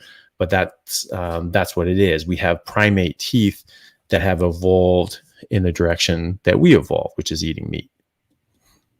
Got it. We had a couple super chats. Here's from Barry Simon. Oh, thank you, guys. Thank you so much for the super chats too. Any super chats I get on my channel, they all go towards the Carnivore Diet documentary. So I really appreciate that. Is grass finished measurably better to eat? Kind of a question there. But then this other one, I get a lot of people weary about starting carnivore because they're worried about fiber issues. How do you offset constipation issues? Sure. So grass finished, it is, or you actually can measure how much better it is. It quite often will have, any number of times more nutrients, especially the micronutrients, like the vitamins and minerals and things like that come with it. You look at, I've spoken to some regenerative ranchers, and their beef is 4 or 5 times more nutritious, has 4 or 5 times more vitamins and minerals than what would be published in in the data and the normal stuff that you get at sort of like Safeway or something like that. But grass finished isn't necessarily regeneratively raised. So, if you have, you're rotating, pastures and the ground's just getting more and more fertile and more abundant, and more and more healthy, then the cows are going to get more and more healthy and nutrient dense as well. And so if they're doing that in that manner, they'll be even more nutritionally dense. But at the end of the day, even the Safeway beef is extremely nutrient dense. It's more nutrient dense than anything else you'll eat, certainly than any other plant on earth, and is completely bioavailable as well. So the vast majority of people do not only just fine, do amazingly well on just store-bought, grain finished beef. There are more nutrients in the regeneratively raised animals. That's just an objective reality. And there's a different complement of fatty acids as well, sort of better fatty acids, more omega-3s, things like that, less omega-6s. And there's more like branched chain amino acids for some reason in the grain finished cows as well. Some people think that that's not a good thing. I don't know. I don't know of any rigorous studies on that. I've only seen sort of associative studies with that. So I don't know, and certainly not on carnivores, but either way, it is different. But does that make a marked difference in your health? We don't have great studies on that. The studies that we do have generally are people in a mixed diet, and so this grass fed and finished, and who knows what grass finished is. You can actually say something is grass fed if it's ever eaten grass in its life, because that's just how they market these things. So you have to know that this is 100% grass fed and finished. So some of these studies, depending on their end points and end markers, didn't really see too much of a difference in health. between one or the other. That's not to say that there isn't one. It's just that we don't really have a study that's been designed in that manner. But there is an objective difference, absolutely. Most people do just fine. If you're eating just Safeway beef, I mean, I mostly eat Costco beef, and because that's what I have access to. I can't really get grass, regeneratively raised things out here. I'm trying to source that sort of stuff. I might have to get it shipped over from the East Coast from my friend Wolke from Wolke Farms. Because he does exactly that, and he has super highly nutritious animals out there. But I've checked my bloods, I've checked the bloods of my patients, and checked their vitamins and minerals and things like that. They're all in optimal ranges, and in much better ranges than the normal good range of like, oh well, it's in range, so it's fine. Most people are vitamin deficient and mineral deficient, and so that reference range is actually too low. And so if you actually want to look at optimal range, like this is the best, this is where you want to be for good health, that's a very different range. And so that's what I look at. And it's, and they're at least approaching that on a carnivore diet, just eating, Costco beef or whatever. And that's what I'm doing. And all my numbers are right up there in that optimal range. So some people will be a bit different. Some people, especially with like the MTHFR gene, I've spoken to, sort of several people, a growing number of people now, especially who have that, they can't metabolize folate as well. And they seem to get, symptomatically low folate. A lot of people will have sort of just an off number on their folate or something like that, and they're not really symptomatic with anything. I still tell them probably top it up just, because, but some people are symptomatic and they don't feel their best. And so, maybe they might need to get that grass finished, or maybe add in a bit more liver, which is even more nutrient dense. And so just something to think about. But if that's all you can afford and that's all you have access to, it's still amazing. It's still better than anything else. It's like silver medal at the Olympics, right? So grain finish got silver medal, right? Silver medal lost to the gold medalist, right? But silver medalists also beat everyone else on earth. So it's still the better option if you can't get grass-fed and finished. How do you offset constipation? You eat more fat. If you're getting constipation, it means you are not eating enough fat. I did a whole video on this. Basically says you don't need fiber. It's called Fiber, Constipation, and Diet. And it just goes through how our digestion works and how it's actually run by fat. And we only have a limited capacity to absorb fat based on the amount of bile in our liver or that our liver produces. And after you've absorbed all the fat you can with the bile that you have available, it's very difficult to absorb fat. So the vast majority of it will go out, right? Like, 85, 90% will go out. And that is what keeps your stool soft. And so if you're not getting as much fat as your body wants, your body will absorb every ounce of fat that you're eating. None will go out the other side. It will get all dry and rocky and hard and not fun. But if you are eating more fat than your body can absorb, first of all, it's not too much. There's no such thing as too much. If you're not absorbing it, it just goes out, right? And so this is actually what people say, oh, I'm getting diarrhea on a carnivore diet. So people get worried about going into it with constipation, and then they go into it and go, my God, I can't leave the bathroom, And so you get the other side of it, and that's because they're eating a lot more fat, or normally they're still drinking coffee and using artificial sweeteners, which are both laxatives. Regardless, if you're getting constipated, and constipation, you have to define your terms. Because most people think, well, if I haven't just gone to the bathroom daily, then I'm constipated. That means I'm blocked up. No, that does not mean that. You're absorbing 98% of the meat that you eat. You can't absorb any fiber. So all of that comes out. So we're just used to eating all this bulk that has to come out. So people are, they're going to the bathroom a few times a day, and they're like, oh, that's normal. I didn't go today. I've talked to some people, and they get so worried about this. They're giving themselves laxatives. They're giving themselves enemas. I'm like, okay, is there a big clog coming out? Well, no, it's just all liquid. I'm like, then you didn't need to go. There's nothing there. There's nothing blocking. Oh, but I'm blocked up. Well, but you're not blocked up because no blockage came out, right? It was all liquid. It doesn't liquefy the stuff. It just moves it, right? That's what a laxative does. And so, you will absorb 98% of the meat that you eat if you're not eating it with plants that will disrupt the absorption of the meat that you're eating. And so you will just go less often because you will have less waste, right? But it should still be soft. So constipation is by the Bristol stool chart, right? So that's consistency, not timing, not frequency, right? So as long as it's soft, you're not constipated. If it's dry and hard, that's constipation. You need to eat more fat. Got it. Less waste in, less waste out. That's All it. right. Here's another one, another super chat. Thank you so much. And this one is a little off topic, but kind of not, because a lot of people are worried about carnivore long term. And Dr. Chaffee, you've been doing carnivore for a while. So this person was asking, could you compete now at the same level you did at 25 physically? And how do you think you will hold up physically into your 50s, 60s, and 70s? Well, I don't have to guess because I did it. When I went back on a carnivore, 2 weeks after being back on a carnivore diet, when I realized this is what I was doing in my early 20s, when I absolutely felt like a superhero and performed physically like one, I was just like, right, that's what I was doing. I knew it. I knew plants were trying to kill me, get rid of these stupid things. And I just ditched them. And then I realized, like, this is actually our biologically appropriate diet. This makes sense now. And everything started making sense to me as a doctor, as a biologist, and from my own experiences. Right.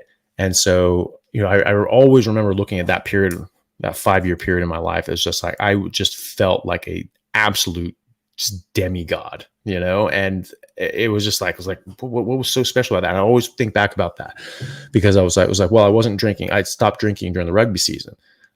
At the same time, I had stopped eating plants, and I had just obviously had a huge benefit from stopping drinking. That made a massive difference. But all of the benefits I attributed to that, and that was a big part of it. It comes from plants. So we want to get rid of those plants, but it wasn't all of it. And so the rest of the time in my late 20s. Late 20s, early 30s, when I was still playing rugby at a very high level, I did not feel the same way. I was still not drinking during the rugby season. I never drank during the rugby season, very rarely. And I was just figuring, well, I'm just older now. I'm over 25. You're just dying. You just start dying after 25. It's not the case. Mm-hmm. And so when I was 38 and I came back on this, and I was overweight, out of shape, had just been in Bangladesh doing humanitarian work, and was certainly not working out while I was over there. Hadn't played a full season of rugby in 3 years. I'd been helping out with family health emergency, and really just doing that and focusing on my family. And I felt so good after 2 weeks, and I just felt so amazing. I was just like, this is incredible. I wasn't getting sore after working out. I lost 23 pounds in 10 days. And then I just started stacking on muscle. I was doing crazy workouts. I was doing 20 sets of everything. Couldn't get sore. I ended up pushing myself doing 32 sets of squats just to see if I could wear myself out. I couldn't.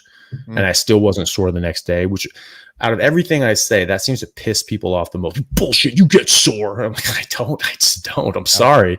You won't either if you just stop eating plants, mostly carbs. That's mostly grains and carbs and things like that. That seems to do most of it. And so, on that time, I did 32 sets of squats. The next day I wasn't sore. I felt great. I was walking up the stairs 2 at a time, just like I hadn't done anything. And I was like, great, let's go hiking. Went hiking with a friend up this like 3-hour hike. It was, it was miserable. Felt fine. It was no issue. Got to the top. Everything's fine. Came back down. I was like, I am just feeling amazing. Like, it's Thursday night, it's rugby practice tonight. I'm going to play rugby. And so I went back out with my team, the Seattle Saracens, are now the Seattle Seawolves. It was their first year of going into Major League Rugby, and now just turned professional. So they had all these professional players from the US and other countries that were now playing there, ended up winning the whole MLR that year and the next year, which is fantastic. And I was like, yep, going back out. I'm playing some rugby. And I was still very out of shape. I'd only been on a carnivore diet for 2 weeks, and, but I just felt so good. I'm like, I'm going to push myself. I remember this, I could just push myself as hard as I could, and I could never wear myself out. Let's see if I can do that still. 38 years old, did that, having not played a full season in 3 years. And I was at a dead sprint the whole time. Felt absolutely amazing. I was step for step with everyone there who'd been training for months before that. And I just felt great. I didn't look great. I did not look like I was in shape, but I was able to compete just because of my diet. 2 weeks after that, we did a fitness test. I've finished, I think, probably in the top 5 or 10 out of 92 players on the team. I'd only been running for 2 weeks. It was all diet. I just felt absolutely incredible. Unfortunately, later on in the season, I ended up hurting my knee and flaking off some cartilage underneath my kneecap, and just swelled up my knee. I got an effusion, and I wasn't able to play. Unfortunately, that really bummed me out. But my body felt amazing, and I was playing in different games with the Saracens and the Canadian Premiership, and and I just felt amazing. I felt like I did when I was 22, except I had, another, 15 years of experience now. It was, and more, bulk. So I was still pretty bulky, and I was trying to slim down, and and I just felt absolutely amazing. I felt like I was a kid again. I felt better at 38 than I did at 28, playing in the Super League at back in San Diego. I felt absolutely amazing. And I kept going like that. So I was able to rehab my knee, got that better, came down to Australia, and started playing in the Western Australian Premiership here with one of the teams. Great group of guys, and I then had was in very good shape at that point. Had slimmed down, was quite lean and muscular, and I was 39 years old. And I'm going and I'm pushing myself, and I'm physically, athletically, speed wise, endurance wise, I was at the top of the pack. And then people started mentioning something about age. And the guy that I played rugby with, who was an Irish guy, and one of the other guys knew him. And they were like, yeah, he's getting older now. He's 35. And I'm like, oh, I'm 39. And he's like, you're 39? I was like, yeah. It's like, you didn't know that? He's like, Jesus.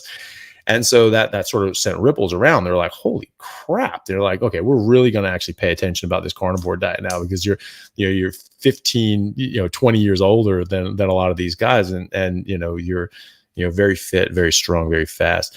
And unfortunately, I had my other knee flaked off cartilage, and had the same sort of effusion and problem. And I wasn't able to finish that season. And since then, I have not had the time to get back into it. But I absolutely feel fantastic.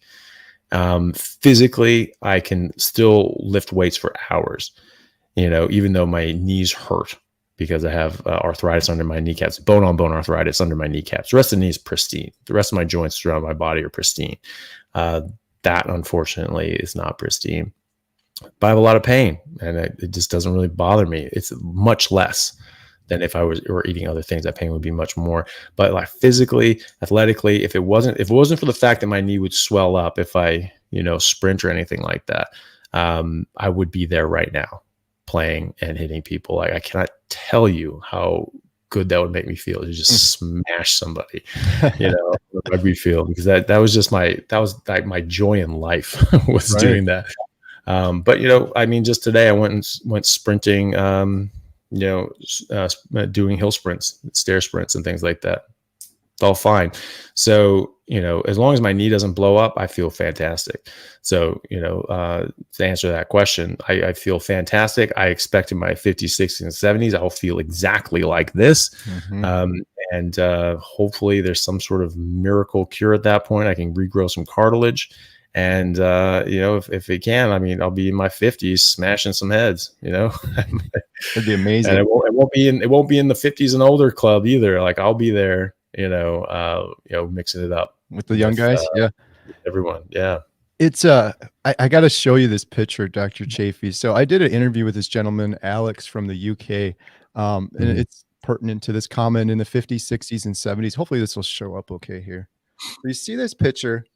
This guy is a carnivore for over a year now. His name's Alex. I just did a video with him. You see the after picture on the right. You want to take a guess at how old that gentleman is on the right? Well, it looks like he's about, he could be anywhere from late 20s to 35. But obviously it's a loaded question, because that's the guy on the left as well, who looks well older than that. But he looks like he could be anywhere from 28 to 35.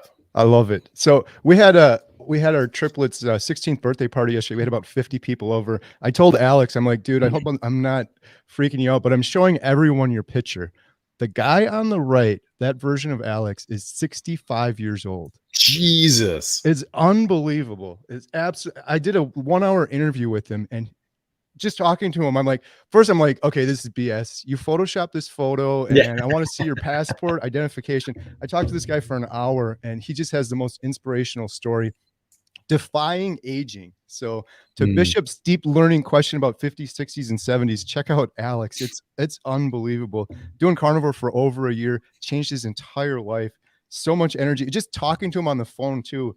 He that's sounds like he's awesome. in his 30s or 40s. He's just full of life and energy. It's like he's given himself a new life at 65. He's got a whole nother life to live now versus Yeah. before where he was having mobility issues and pains and arthritis and inflammation and all those things. So yeah, Yeah. it's funny. Well, yeah. Well, it is funny. I mean, because he does not look that old, and so that's absolutely fantastic. I mean, we think about, well, what are you going to be in your 50s, 60s, and 70s? Well, what were the Native Americans doing in their 50s, 60s, and 70s? And at 100, 110, they were still living as Stone Age nomads, right? Running around with a pack on their back, following the buffalo herds, right? You can't, you sink or swim out there, right?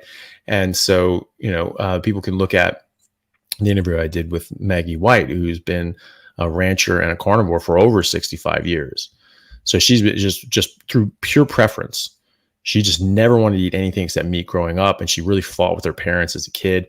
And eventually her parents were like, look, she hates eating anything else. She's healthy and strong. Let's just let her just do what she wants. So she's basically been eating carnivore her entire life after adolescence. And certainly all of her adult life, because she ended up dropping out of veterinarian school at UBC up in Vancouver when she was, just a late teenager. I think she started college early. It was an undergraduate program then. So she was like 17, 18, something like that. And she just said, actually, I don't want to help treat other people's animals. I want my own animals. She really loved animals and big animals and things like that. So she just, quit school and went and worked on a ranch hand, became a cowboy. It's her words. She says, if you're working cattle, you're a cowboy, man or woman, you're a cowboy. And so she went out and became a cowboy. And she was hundreds of miles away from civilization. And she said that the only thing that you ate is what you grew or raised, right? And so they had meat available because they were raising cattle. But if you wanted vegetables or fruit, you had to grow it yourself. And she's like, I'll be damned if I'm going to work to eat vegetables. Like, I don't want to eat vegetables. I'll just eat the meat. Thank you. And so she did. And so she just continued to just eat a meat diet. She raised 10 kids on a meat only diet on her ranch. And she is 82 years old now. She's 5'10". She still has blonde hair. I didn't see any grays in her hair, and that's her hair. And her picture looks like she's maybe in her 50s, like a good 50, like a good 50, And she's 82 years old. She's still working. She's still working 14-hour days in blizzards. I was talking to her on Christmas last year, and we were trying to, set up an interview, and she was just like, hey, I'm really sorry. It's been like a 14-hour day. We had a blizzard come through. It was minus 40. And we were like, had to do these things to save the cows, or the cows, will die, And so they were just working on Christmas, all hours of the day and night. Because that's what you do. She just bought another ranch down in Colombia to sort of save the family farm down there. And so they did as a sort of a rescue operation because they wanted to.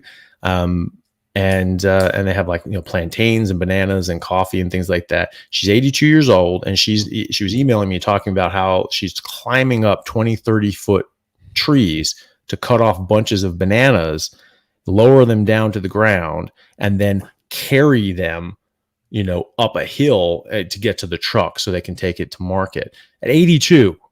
Right. Wow. I mean, most 20-year-olds aren't capable of doing that these days, Right. and, so that's what you're going to be like in your 80s. Right. And, and like I said, Native Americans were living well over 100. We are biologically, genetically designed to live 120 years based on the length of our telomeres. That's what I was taught in genetics. And, so 80 years old is literally middle-aged, right? Certainly 60 is. And so, and that's what she says. She's like, look, I'm middle-aged. That's it. I've still got a lot of life left in me. I've still got a lot of work left in me. this stuff makes me happy. So this is what I'm going to keep doing. I had another, another quick anecdote which is a friend of mine who works in geriatrics here in Perth. She had a patient who was 86 years old, had checked himself into a nursing home basically because he couldn't take care of himself at home anymore, and his family couldn't either. And so he checked himself into a nursing home basically to die. And that's what that is. You can't take care of yourself anymore, so you're just sort of waiting out your time. And it was very sad. So he somehow came across my videos, and he decided to go carnivore, just as sort of a last ditch effort of getting his independence back. Within 3 months, he was not only back living at home fully independent, but he was lifting weights 3 days a week, swimming twice a week, and had come off all medications at 86. Wow. That is nuts. Literally aging backwards, literally turning back the clock. And curing himself of these major issues and giving himself his independence back. Is that there's no greater gift than your independence. Absolutely. That's been one of the most sort of touching things with carnivore for me. I've had so many comments on my channel from people in their 60s, 70s, and 80s thriving on carnivore over and over again. That's going to be a big part of the carnivore diet documentary. We're going to talk about obesity, diabetes, stomach issues, IBS, autoimmune disorders, but aging is a huge one because who isn't worried about getting older and slowing down? And I'm hearing story after story, like Dr. Chaffee just said, of people that it's not an issue for them. And these people are saying it was the inflammation. It was the food I'm eating. It's slowing me down. It's causing me to have arthritis. It's causing me to have aches and pains, and you don't have to have those things. So yeah, that's just amazing. All right. I want to be respectful of your time, Dr. Chaffee. Do you want to do a couple more? Yeah, I'm good, man. I've got time. So okay. however much time you have, I'm happy. This is awesome. There's so many comments here, though, so there's no way we're going to be able to get to all of them. But like I said, I've got Dr. Chaffee's YouTube channel below. Maybe hit him up on one of his live Q&As he has coming up. Here's one. Another super chat. Thank you. Can the planet support 8 billion humans eating a carnivore diet? Oh, yeah, absolutely. So you guys should look up Dr. Peter Ballerstedt, Ballerstedt. I've interviewed him. I think that's quite a good interview. I've seen a lot of his talks, and I was very impressed by him. He's a PhD in forage agronomy. He works in this field. He really understands the ins and outs of how cattle and livestock affect the environment, and actually how they significantly benefit it, and actually how plant agriculture, crop agriculture, commercial monocropping is extraordinarily detrimental. So so I have an interview with him, and we cover quite a lot there. And so that will answer all of your questions. And you'll just be like, this is what we have to do. Not only can the planet support 8 billion people eating carnivore diet, it has to. It's not going to support 8 billion people eating a plant-based diet. We have about 50 more growing cycles before we've completely destroyed the integrity of our soil, topsoil, and growing surfaces. It is devastating to the land to grow these crops in the way that we are. We lose about 27.5 billion tons of topsoil per year because of our farming techniques, and we're just tilling up all this land, and the topsoil is getting blown away. It takes 500 years to grow a centimeter of topsoil. That is a limited resource that will go away. So 27.5 billion tons of topsoil, that's an area the size of Kentucky every single year, right? Mm. And so that's a vanishing resource. And I'm not saying this. Other people are saying this, that there are about 50 growing cycles left before we've completely cashed out the integrity for any sort of commercial purposes anyway. And so and you cannot have plant agriculture without animal agriculture.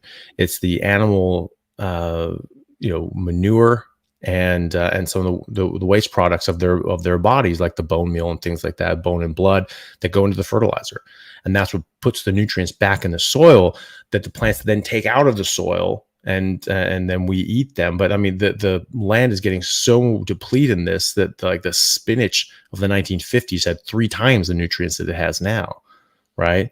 And so that's across the board for plants. They're so nutrient deplete now, and so it's it's actually imperative that we start eating more animals, because that's going to give more manure. That's going to actually make the land better. People like Dr. Alan Savory, who's written books on this, textbooks on this, has been doing this for 40 years, taking herds of animals through, a bunch of them moving like a migrating herd, is reversing deserts, right? So the animals don't turn land into deserts. The lack of animals turn land into deserts. There's a symbiosis. There's a symbiotic relationship between plants and animals. They need to be able to eat down, the dead, dying, overgrown, grasses and things like that, so that the new sprouts can grow. The hooves need to go in and just dig up the turf a little bit, so that seeds that roll through, they're round. They don't just keep rolling, get washed away with the rain. They actually get stuck there, and then they can actually grow. And then the water actually pools and sinks and actually gets into the ground, instead of just washing away. So there's a lot of things that go into it, and animals are so important to this. And so, also when you think about it, where are we growing crops? We're growing on arable land, right? So it's just flat land that you can also put cities on, because that's what we do. That's what competes with farmland is cities, right? Because you have big flat areas, you can build a whole bunch of houses and buildings, right? Harder to do that in mountains. That accounts for about 4% of the Earth's surface, arable land, including oceans, obviously. So the entire surface of the Earth, about 4% of the entire Earth is arable land, right? Not much in the grand scheme of things. And we're losing an area of Kentucky of topsoil every year, right? But rangeland is I think it's about 15% of the Earth's surface. Forest land is about 10% of the surface. You don't need to run animals on arable land. You have to grow crops on arable land, but you can run cattle through rangeland and through forest, right? So the rest of the land, we can actually run animals through, and we can make that land much more habitable and much more fertile and much better able to grow more plants and support more animals. I mean, look at the Great Plains, when there were hundreds of millions of buffalo and probably over 1 billion other big, large animals, deer and antelope and all these other sorts of things, right? The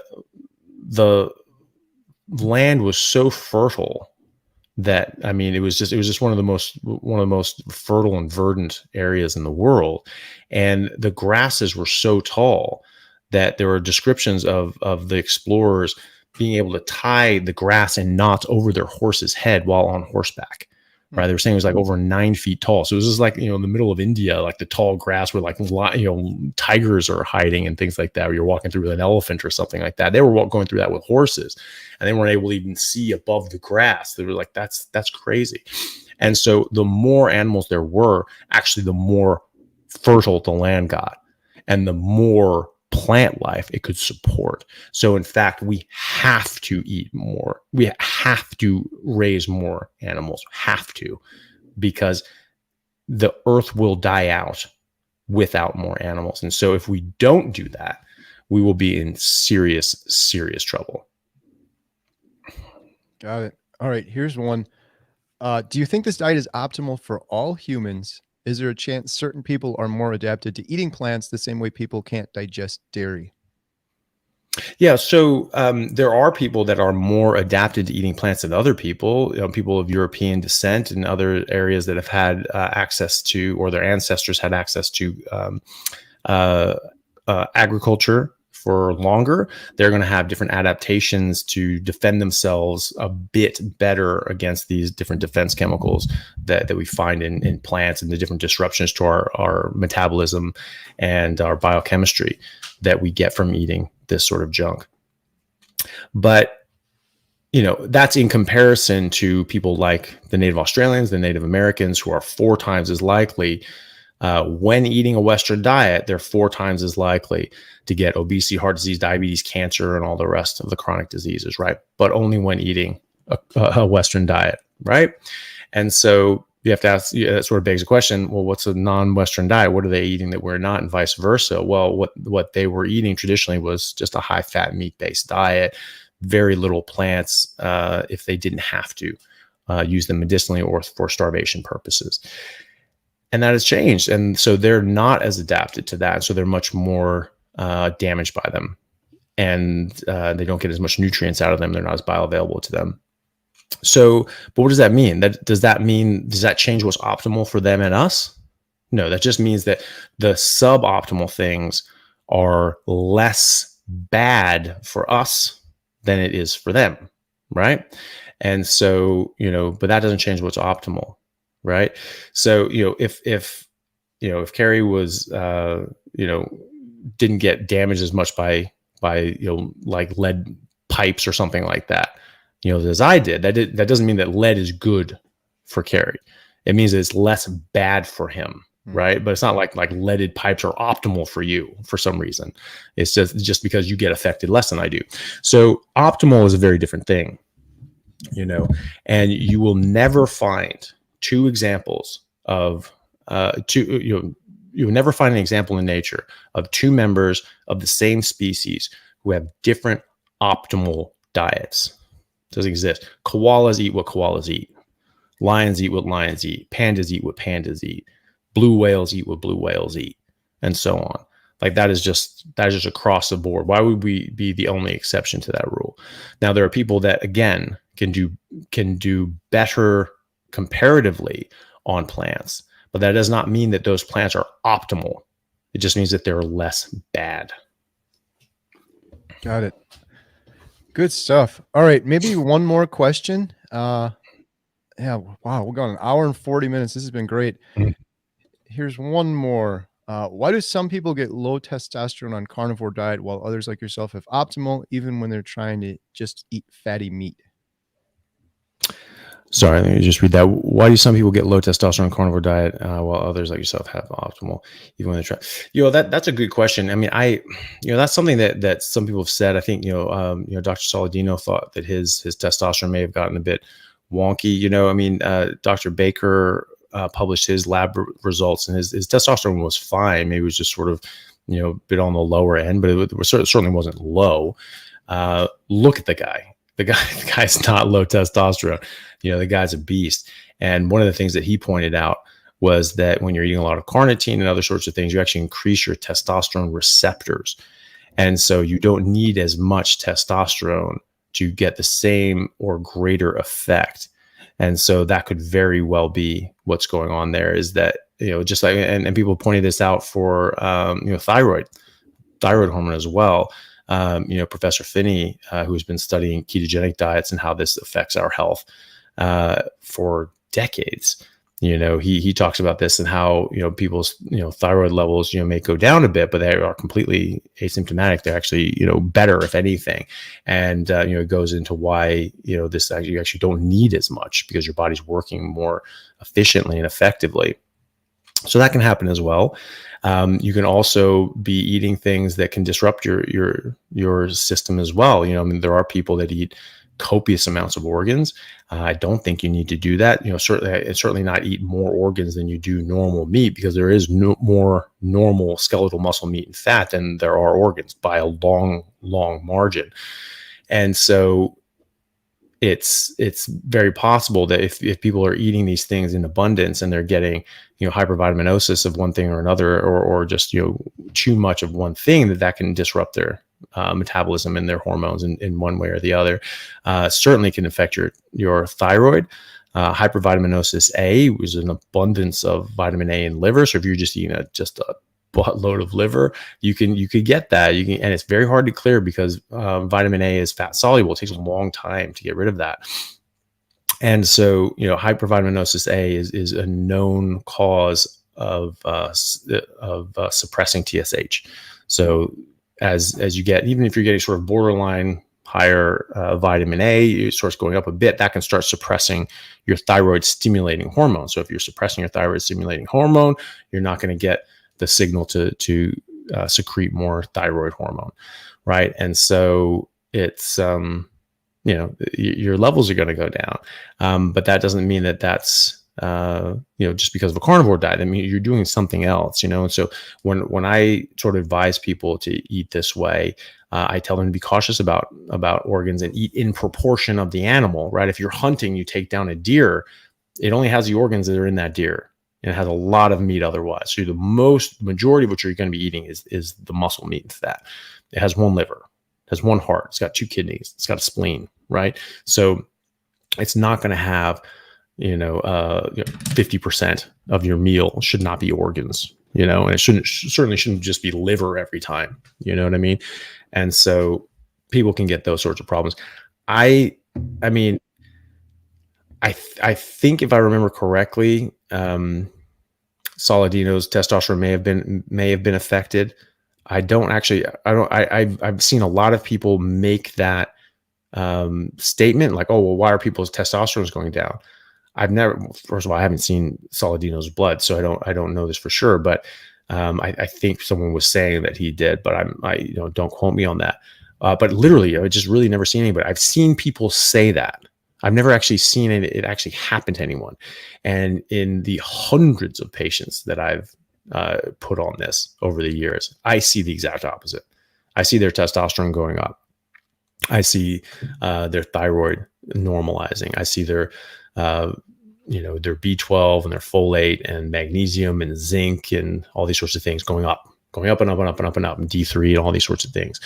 And so, I only see people getting better. I've had, people that I've spoken to and helped out who are athletes, top athletes that have like literally doubled their testosterone. One guy more than doubled his testosterone. And, like how is that not like just the greatest advantage as an athlete? You just, without any sort of supplementation, without any sort of over the counter or under the counter sort of supplements, all of a sudden you've doubled your testosterone and likely your growth hormone and other sorts of things, and done it in a physiologically balanced way that the whole body is tuned up to use this appropriately. That is going to be a massive, massive, massive advantage.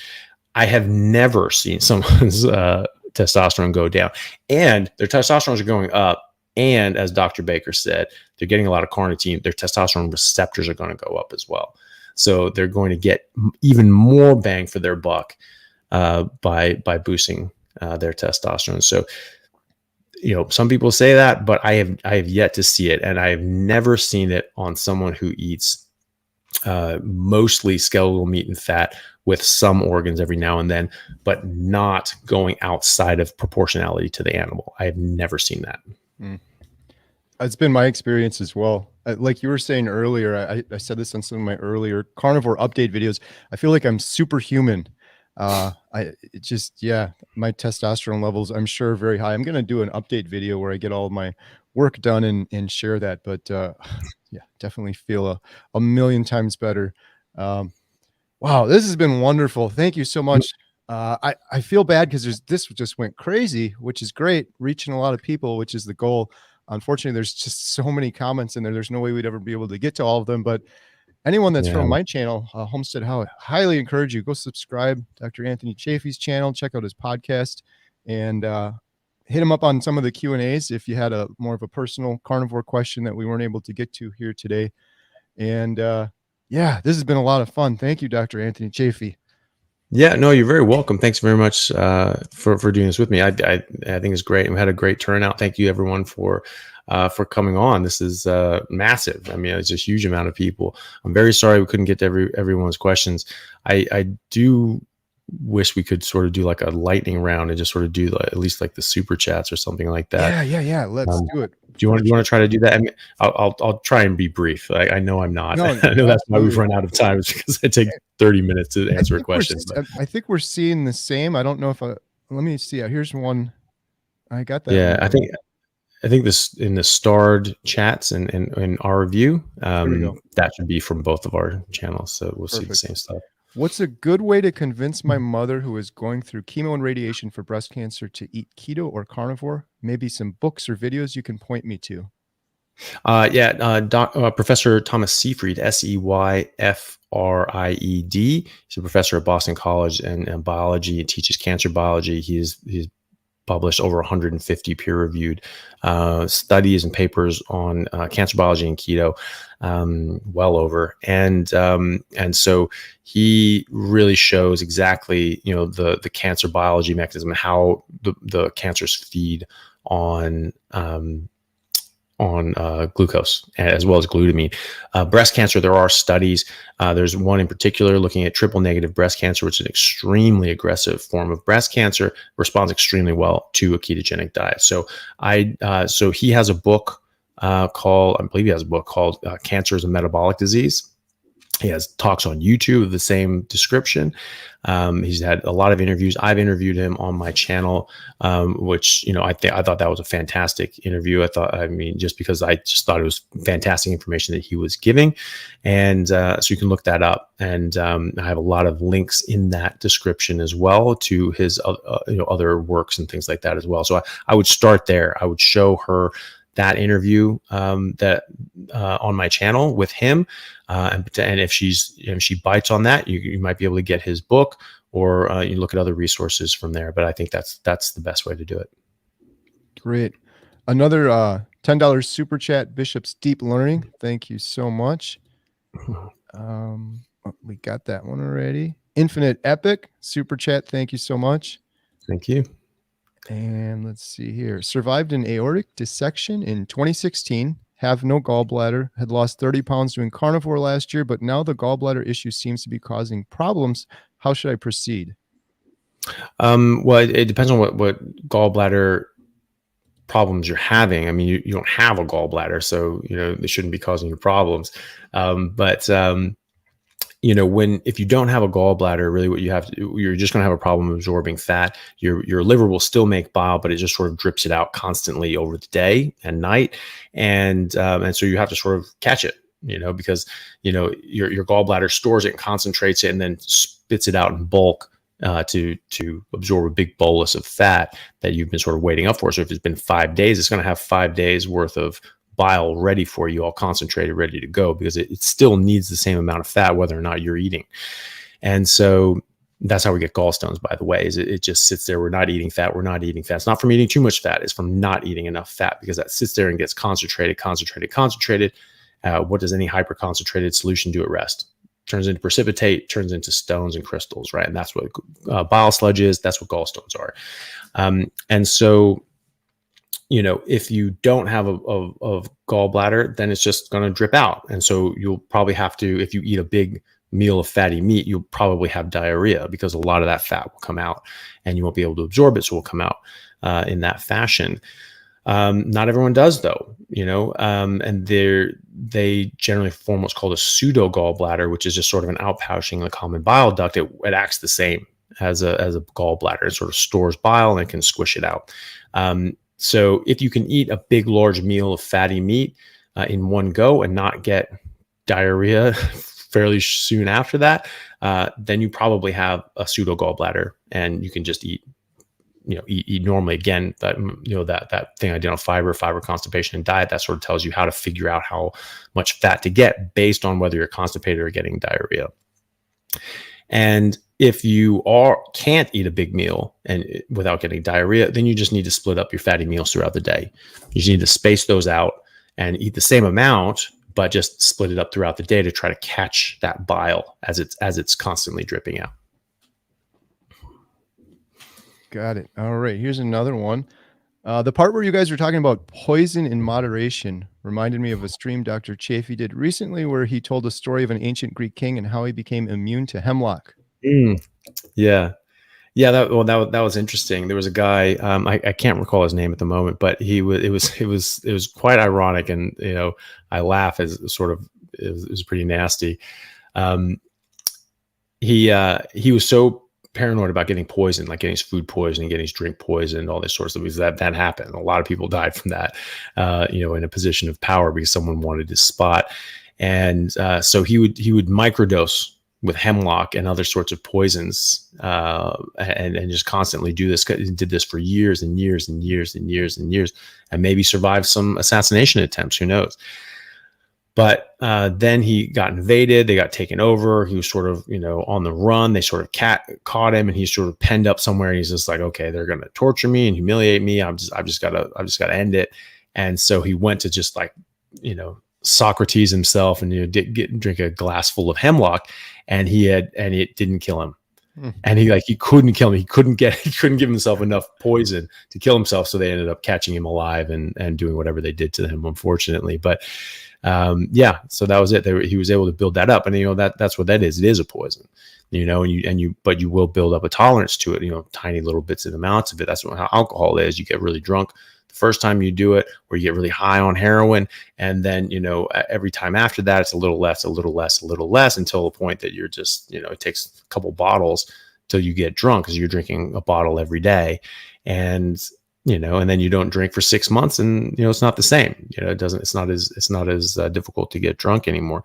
So there's that tolerance. Call it hormesis if you want. I call that tolerance. It's not hormetic, because it's not giving you an overall benefit. It's only giving you a benefit towards exposure to that toxin. That's not the same thing. But yeah, so poison in moderation is a bit funny. Right. Speaking of funny, I love some of these names. We got Radioactive Brawn Man. Super chat, thank you. What about broths and spices in general? Is it fine to add spices, mirepoix for broths and meats? I'm not familiar with mirepoix, but spices in general, people do whatever they want, and and if this helps you do a carnivore diet and spice up some meat or something like that, and that keeps you on track, by all means do it. I feel a lot better without it. And spices, they have that strong flavor because your brain is trying to warn you. Our tongue and our brain are sophisticated machines, and they can identify harmful toxins. That harsh, intense taste, that is your brain screaming at you, going, spit this out. Do not eat this. That's toxic. Get it out of there. If you put a mouthful of pepper, started chewing that up, you'd be spitting that out pretty quickly, right? But we put a little bit on it and we say, oh, that's nice. I don't actually think it's nice anymore. I actually prefer the taste of meat. I don't like covering up the taste of meat. If you've got to put a bunch of spices on meat and things like that, probably not eating very good meat. You should learn how to cook it better and make it nice, because you really enjoy the taste of meat. But for that reason, because that harsh taste, that intense flavor is toxins. That's what you're tasting. And so I don't feel my best. I don't like that. So for me, what I think is optimal, and what I do for myself, I think it's as important what not to eat as what to eat. So you're eating meat, you're eating fatty meat, that's great, but I don't eat any plants or fungus, no sugar or artificial sweeteners, nothing artificial. Right. And that goes for sauces, seasonings, and drinks as well. So that's for me. That's how I feel my best. Most people will be able to tolerate spices just fine, depending on your heritage. Broths, if it's a meat broth, bone broth, that sort of thing, without a bunch of noodles and celery and carrots and things like that, would be great. I would avoid all the other things, obviously. I will say this: depending on your heritage, you should probably avoid spices as well. So European ancestry and spices make me feel a bit crummy for an hour or two afterwards. I don't like that. I don't like feeling a bit crummy. I want to feel my best all the time. And but I have spoken to a lady who's in my challenge group, my 30-day carnivore challenge group, and she, very nice lady. She was Native American, actually Inuit heritage, Northern Canadian. And, just culturally, they ate a lot of meat, hunted, and, ate moose and things like that, which is like the best tasting animal on earth, by the way. Everyone should try it if they can. And her daughter had a lot of food allergies and food sensitivities, that sensitive to poison. I'm not shocked about that. So she said for about 40 years, they'd been carnivore. They were just eating meat, but they were eating spices as well. So she used a lot of spices in her cooking, but they only ate meat. They didn't have any sides. So she was doing this for 40 years. She was in her mid 50s, late 50s, and she looked extraordinarily young and healthy for her age. But she said that she had actually 4 autoimmune diseases, which is quite surprising, having been doing carnivore for 40 years, but she was using spices. And so she said, she looked at my challenge. I said, and my thing is just basically, Getting rid of the last 5% of plants makes 95% of the difference. And that's just been my experience, is that people get a big bang for their buck just getting rid of that last little bit of it. And she was like, well, that can't be what it is. That can't be what's causing my autoimmune issues. It's spices. It's just spices. I'm eating meat already. She tried it for 30 days. She dropped the spices and she's like, damn it, they're getting better. And so she actually put her autoimmune issues into remission, just dropping spices. So, if you come from ancestry that's had spices for thousands of years, you're going to be a bit more tempered to that. And if that makes you happy, I would just be sparing with it. And I would look to, at some point, cutting them out completely and just having a month, 30 days of just meat and water, maybe a bit of salt to taste, but just meat and water, nothing else. And just see the difference. I think you will be surprised that at how much better you feel even without the spices. All right. Started carnivore a few months ago from traditional keto. Love how I feel. However, I do miss nuts, particularly macadamias. Do you ever eat nuts? Nope. Next question. So, yeah, look, they're a plant, so I don't eat plants, and especially seeds and nuts, grains, beans, legumes, all these things are seeds, right? So that's a plant's baby. Everything protects its baby more than anything. And so, this is where you'll generally find the highest concentration of toxins, plant toxins. And so I particularly don't eat nuts or seeds or anything like that. Yeah, that was something I think that got me really bad on keto. I had way too many, and then they're so easy to overeat as well. But yeah, I know for certain I feel a million times better not eating them now. Yeah, me too. From Karsten, super chat, thank you. How does carnivore help with debilitating chronic fatigue syndrome? Progress, but still bad after 11 months ruminant carnivore. Well, look, there are a lot of different causes of these sorts of things. We don't really know. I mean, there's like Lyme disease. There's post-viral fatigue syndrome. There's a lot of other things as well. So it really does depend on what's causing that. But it can help just because it's going to optimize your health in a lot of ways, and it can help your body and your immune system fight off something that's lingering around, if there is something, or try and bolster you up and try to rebuild after an insult that's sort of torn you down. But these things can take time. These things can take a lot of time. The good news is you have progressed. That's a good sign. Progression in the early stages, which you're still in. I'm sorry, but 11 months is still early times. That's a good sign. So progression in early stages is a good sign that you'll continue to get progression. So just be patient with it. Look at that and go like, hey, what am I able to do now that I wasn't able to do 11 months ago? And think positively about that. Once you're able to start exercise, especially weightlifting. Anaerobic exercise is such a good stimuli for our bodies to heal, repair, and to grow and actually age backwards, to reverse aging. You can lengthen your telomeres by exercising. You will increase your testosterone. You will increase your growth hormone, and reduce cortisol. All of these things are conducive to better health and to more energy. So when you're able to start lifting weights or doing push-ups, even if it's just a few or a couple pull-ups or whatever, body weight squats, start doing it. Then start doing it more and more and more and more and more. And the more you do, the more you'll be able to do. All right. Another super chat. Thank you, Paul. What advice would you have for someone struggling with binge eating and food codependency?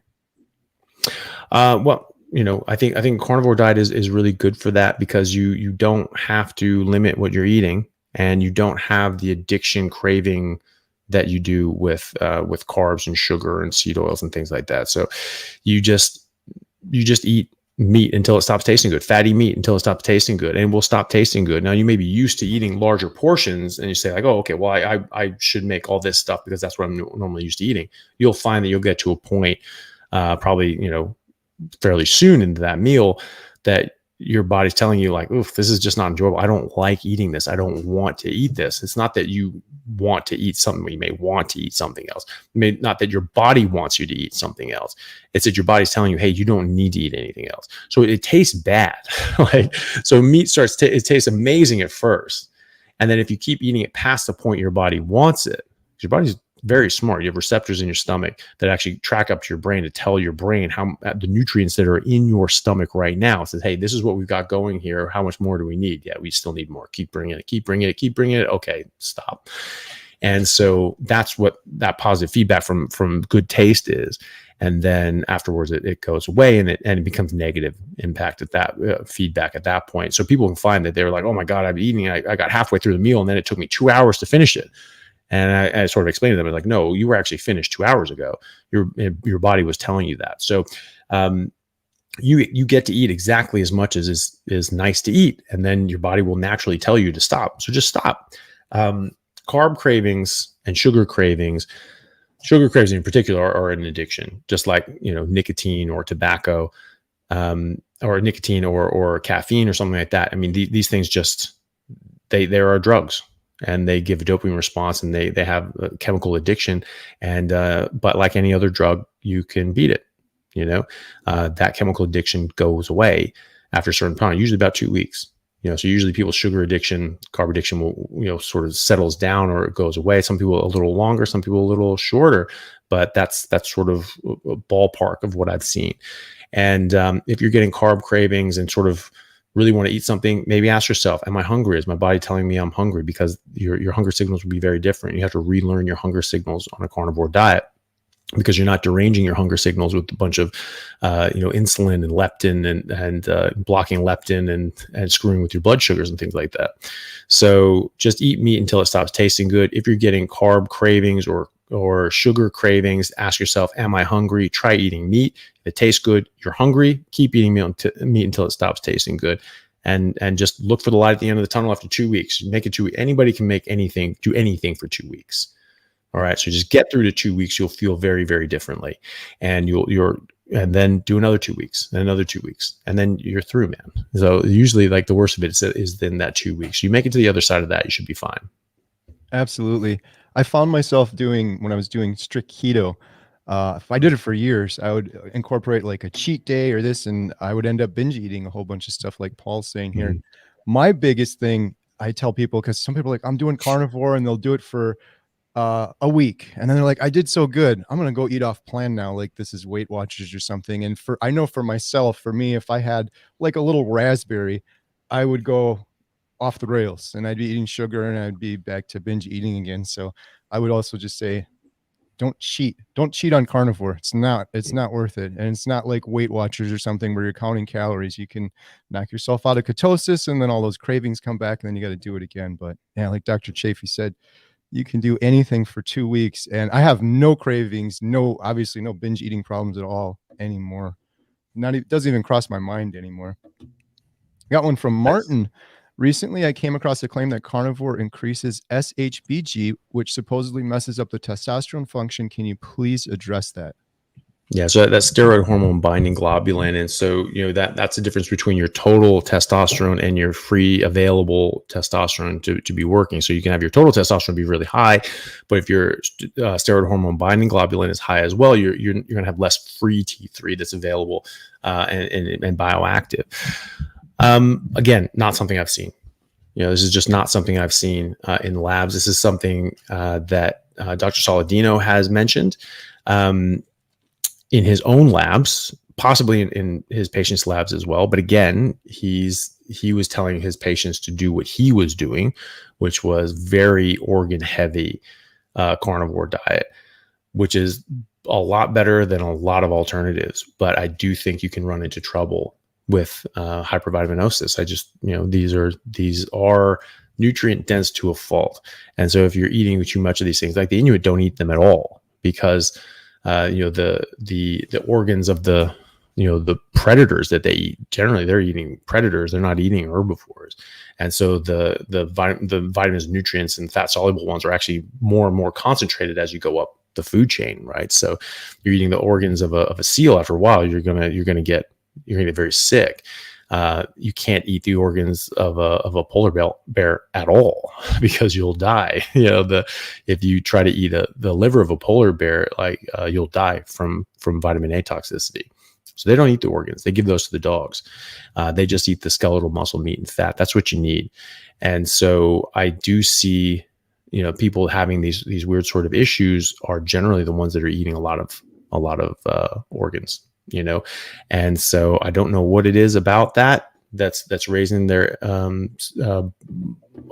steroid hormone binding globulin, but I know that mine is not raised, and I know that I have no patients who have increased their SHBG and dropped their testosterone. Their testosterone, their free testosterone, is going up, and their SHBG is not going up appreciably. And it can be affected in other ways as well. It's funny. There's a strong correlation between people with low steroid hormone binding globulin and anxiety, and being sort of neurotic and sort of a bit on edge all the time. So there's weird things that go on with it as well. What's causing what, I don't know, but again, I've never seen that in practice. I certainly haven't seen that in myself. And I've only heard about it sort of on the internet, and people just saying, "Oh, doesn't this do that?" Not that I've seen. And I think that's coming from Dr. Saladino, who had that experience himself. And I think there are reasons for that. He attributed that to being in ketosis too long. Okay, well, I've been in ketosis longer than him, and I do not have that problem. The Inuit have been in ketosis a lot longer than him, and they don't have that problem. And then people say, like, well, but Inuits don't have high enough ketones. They're not in ketosis. Bullshit. They are making blood sugar, they're making glycogen, they are making ketones, they are not eating carbohydrates. So what the hell do you call it?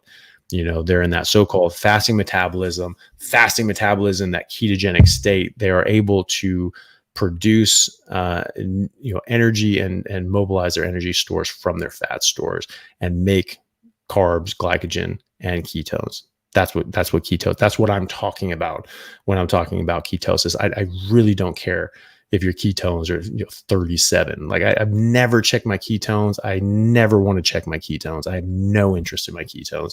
I'm just going to eat meat because I'm designed to eat meat. I'm going to let my body get on with it. I get that question a lot too, and I'm like, what would I do differently? I just eat meat and I drink water. Yeah. Nothing I can do. Yeah. So. I don't know how I would use that information. Right, like, exactly. oh, there's my ketones are 3. Great. Oh, now Right. they're 6. Awesome. Okay. Yeah. I'm just going to keep working. Thank you. Yep. Looks like we got one more here from Paulette. Thank you. Dr. Chaffee, can you address debilitating essential tremors? Husband seeing good results from recent DBS, deep brain stimulation. I Googled that. I didn't know that off the top of my head. And we both, I'm sure you did. And we've both gone strict carnivore. Oh, that's great. Well, I mean, there's no studies that I know of, even with keto and tremors, but that doesn't mean that there aren't any. Sort of tickling at the edges of my memory about keto, but I can't say for sure. But the thing is that this is going to help in so many ways. There are a lot of different causes of a lot of different things, and a lot of them are to do with eating the wrong diet. And then you can actually build up damage, and you can permanently damage things and parts of your body and your brain and nervous system included. And, going back on an optimal diet can help things, won't necessarily completely alleviate things. I'm glad that the DBS is helpful. I literally put in 2 of those last week.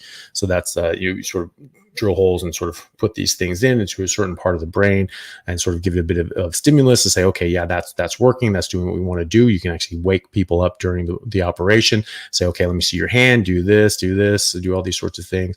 And they're like, yeah, okay. Now we sort of move it, change the frequency, and all of a sudden they can't do it, or they can do more, or all these sorts of things. And so you get it right at the right place and at the right,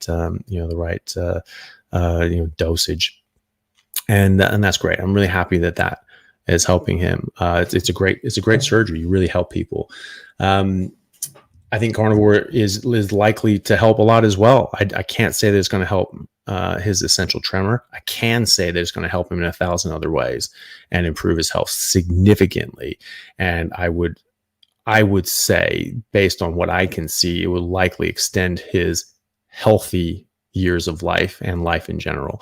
And so even if it doesn't help the essential tremor, which jury's out on, because I have seen so many neurological issues benefited so greatly by going on a carnivore diet. Perfect example is a guy who I've had on the podcast, and I did a live with yesterday, Dave, who has a channel on God, people find my live. I'm blanking on the name. I think it's like No Carbs or something like that. But it's but anyway, he had a stroke 30 years ago, and when he was 19, and he had right-sided weakness ever since.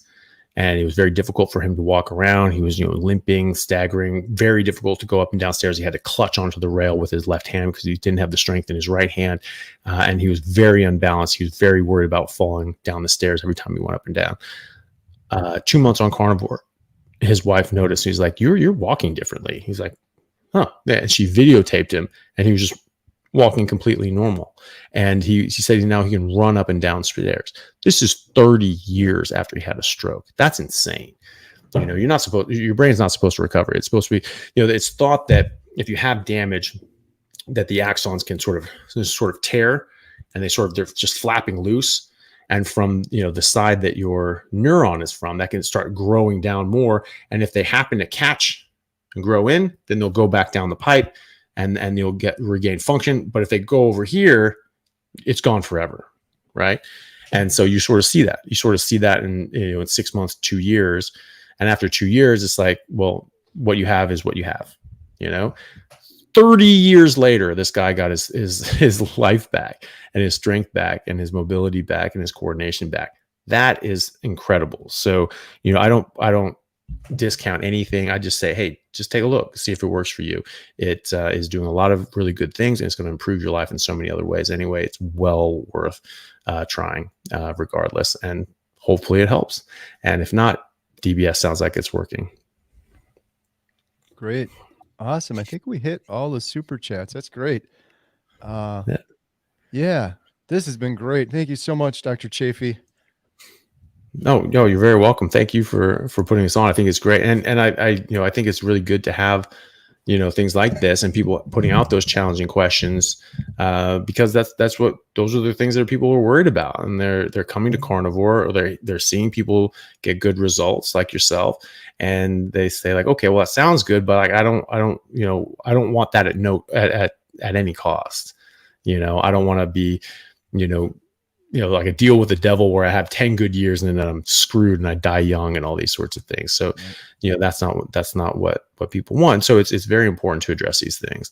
And, and it's important to, to discuss them in the open, and have people be able to ask questions, and challenging questions, questions that are designed to stump you. And, and if they do, oh gosh, I don't know, ooh, maybe we shouldn't do this, maybe that's a reason to think twice about it. But all of these things have answers, right. And, this really does work for people. From what I can see, all the best evidence shows that humans are carnivores biologically, and that our optimal diet, the thing is going to give us the best health for all of us, is from what I can see, a high-fat carnivore diet. And I've just seen absolutely miraculous things happen to people, and diseases that people have just denied could ever be reversed are being reversed en masse now. And now it's funny, they're saying, no, that can't happen, that can't happen, that can't happen. Now they're saying, well, yeah, it can happen, but it's because you're getting rid of seed oil, and you're going to die in 10 years. No, 5 minutes ago you said it couldn't happen ever, and yet now I'm showing you 10,000 people where it happened in a published paper. Yeah, but yeah, but like this is just the right way to eat. People are getting better, they're getting healthier, and this is what we've been designed to eat. We've been eating this way since time immemorial, and that is obviously what we're designed to eat. If that's what we've been eating this whole time, then that is what that's what we were designed to eat. If we didn't start out being designed to eat it, we became designed to eat it through the process of evolution. That is how biology works. That is how the world works. That is how life works. And I'm sorry if you don't agree with that, but those are the facts. And that's how this works. So I'm going to keep doing this, and I'm always happy to answer questions as much as I have time to. And I appreciate everyone coming on, and hopefully that answered a lot of questions and help people, make up their mind about whether they want to give it a try themselves. Absolutely. Yeah. I was hoping maybe I could stump you on one, but you knocked them all out of the park, which I kind of figured would happen. But yeah, maybe we'll have to do another one of these sometime. This has been great. I think This would have really helped me when I started carnivore, because there was several things I was worried about. I'm like, this is insane. I see these people doing well, but it's just nuts. But when you get over that fear and kind of the emotion, and you see the facts and the truth, and there's so many things that you say, and then it's just like, oh yeah, okay, of course, like that makes perfect sense. And it's like so much Mm. clearer now. So yeah, I think this is really going to help a lot of people out. And I really thank you for your time. This has been great. Oh, you're very welcome. It was an absolute pleasure. And hopefully everyone here enjoyed it. I think they did. Thanks a lot, Dr. Chaffee. Thanks everyone for joining, and have a great day. Yeah. Thanks, everyone. See you next time.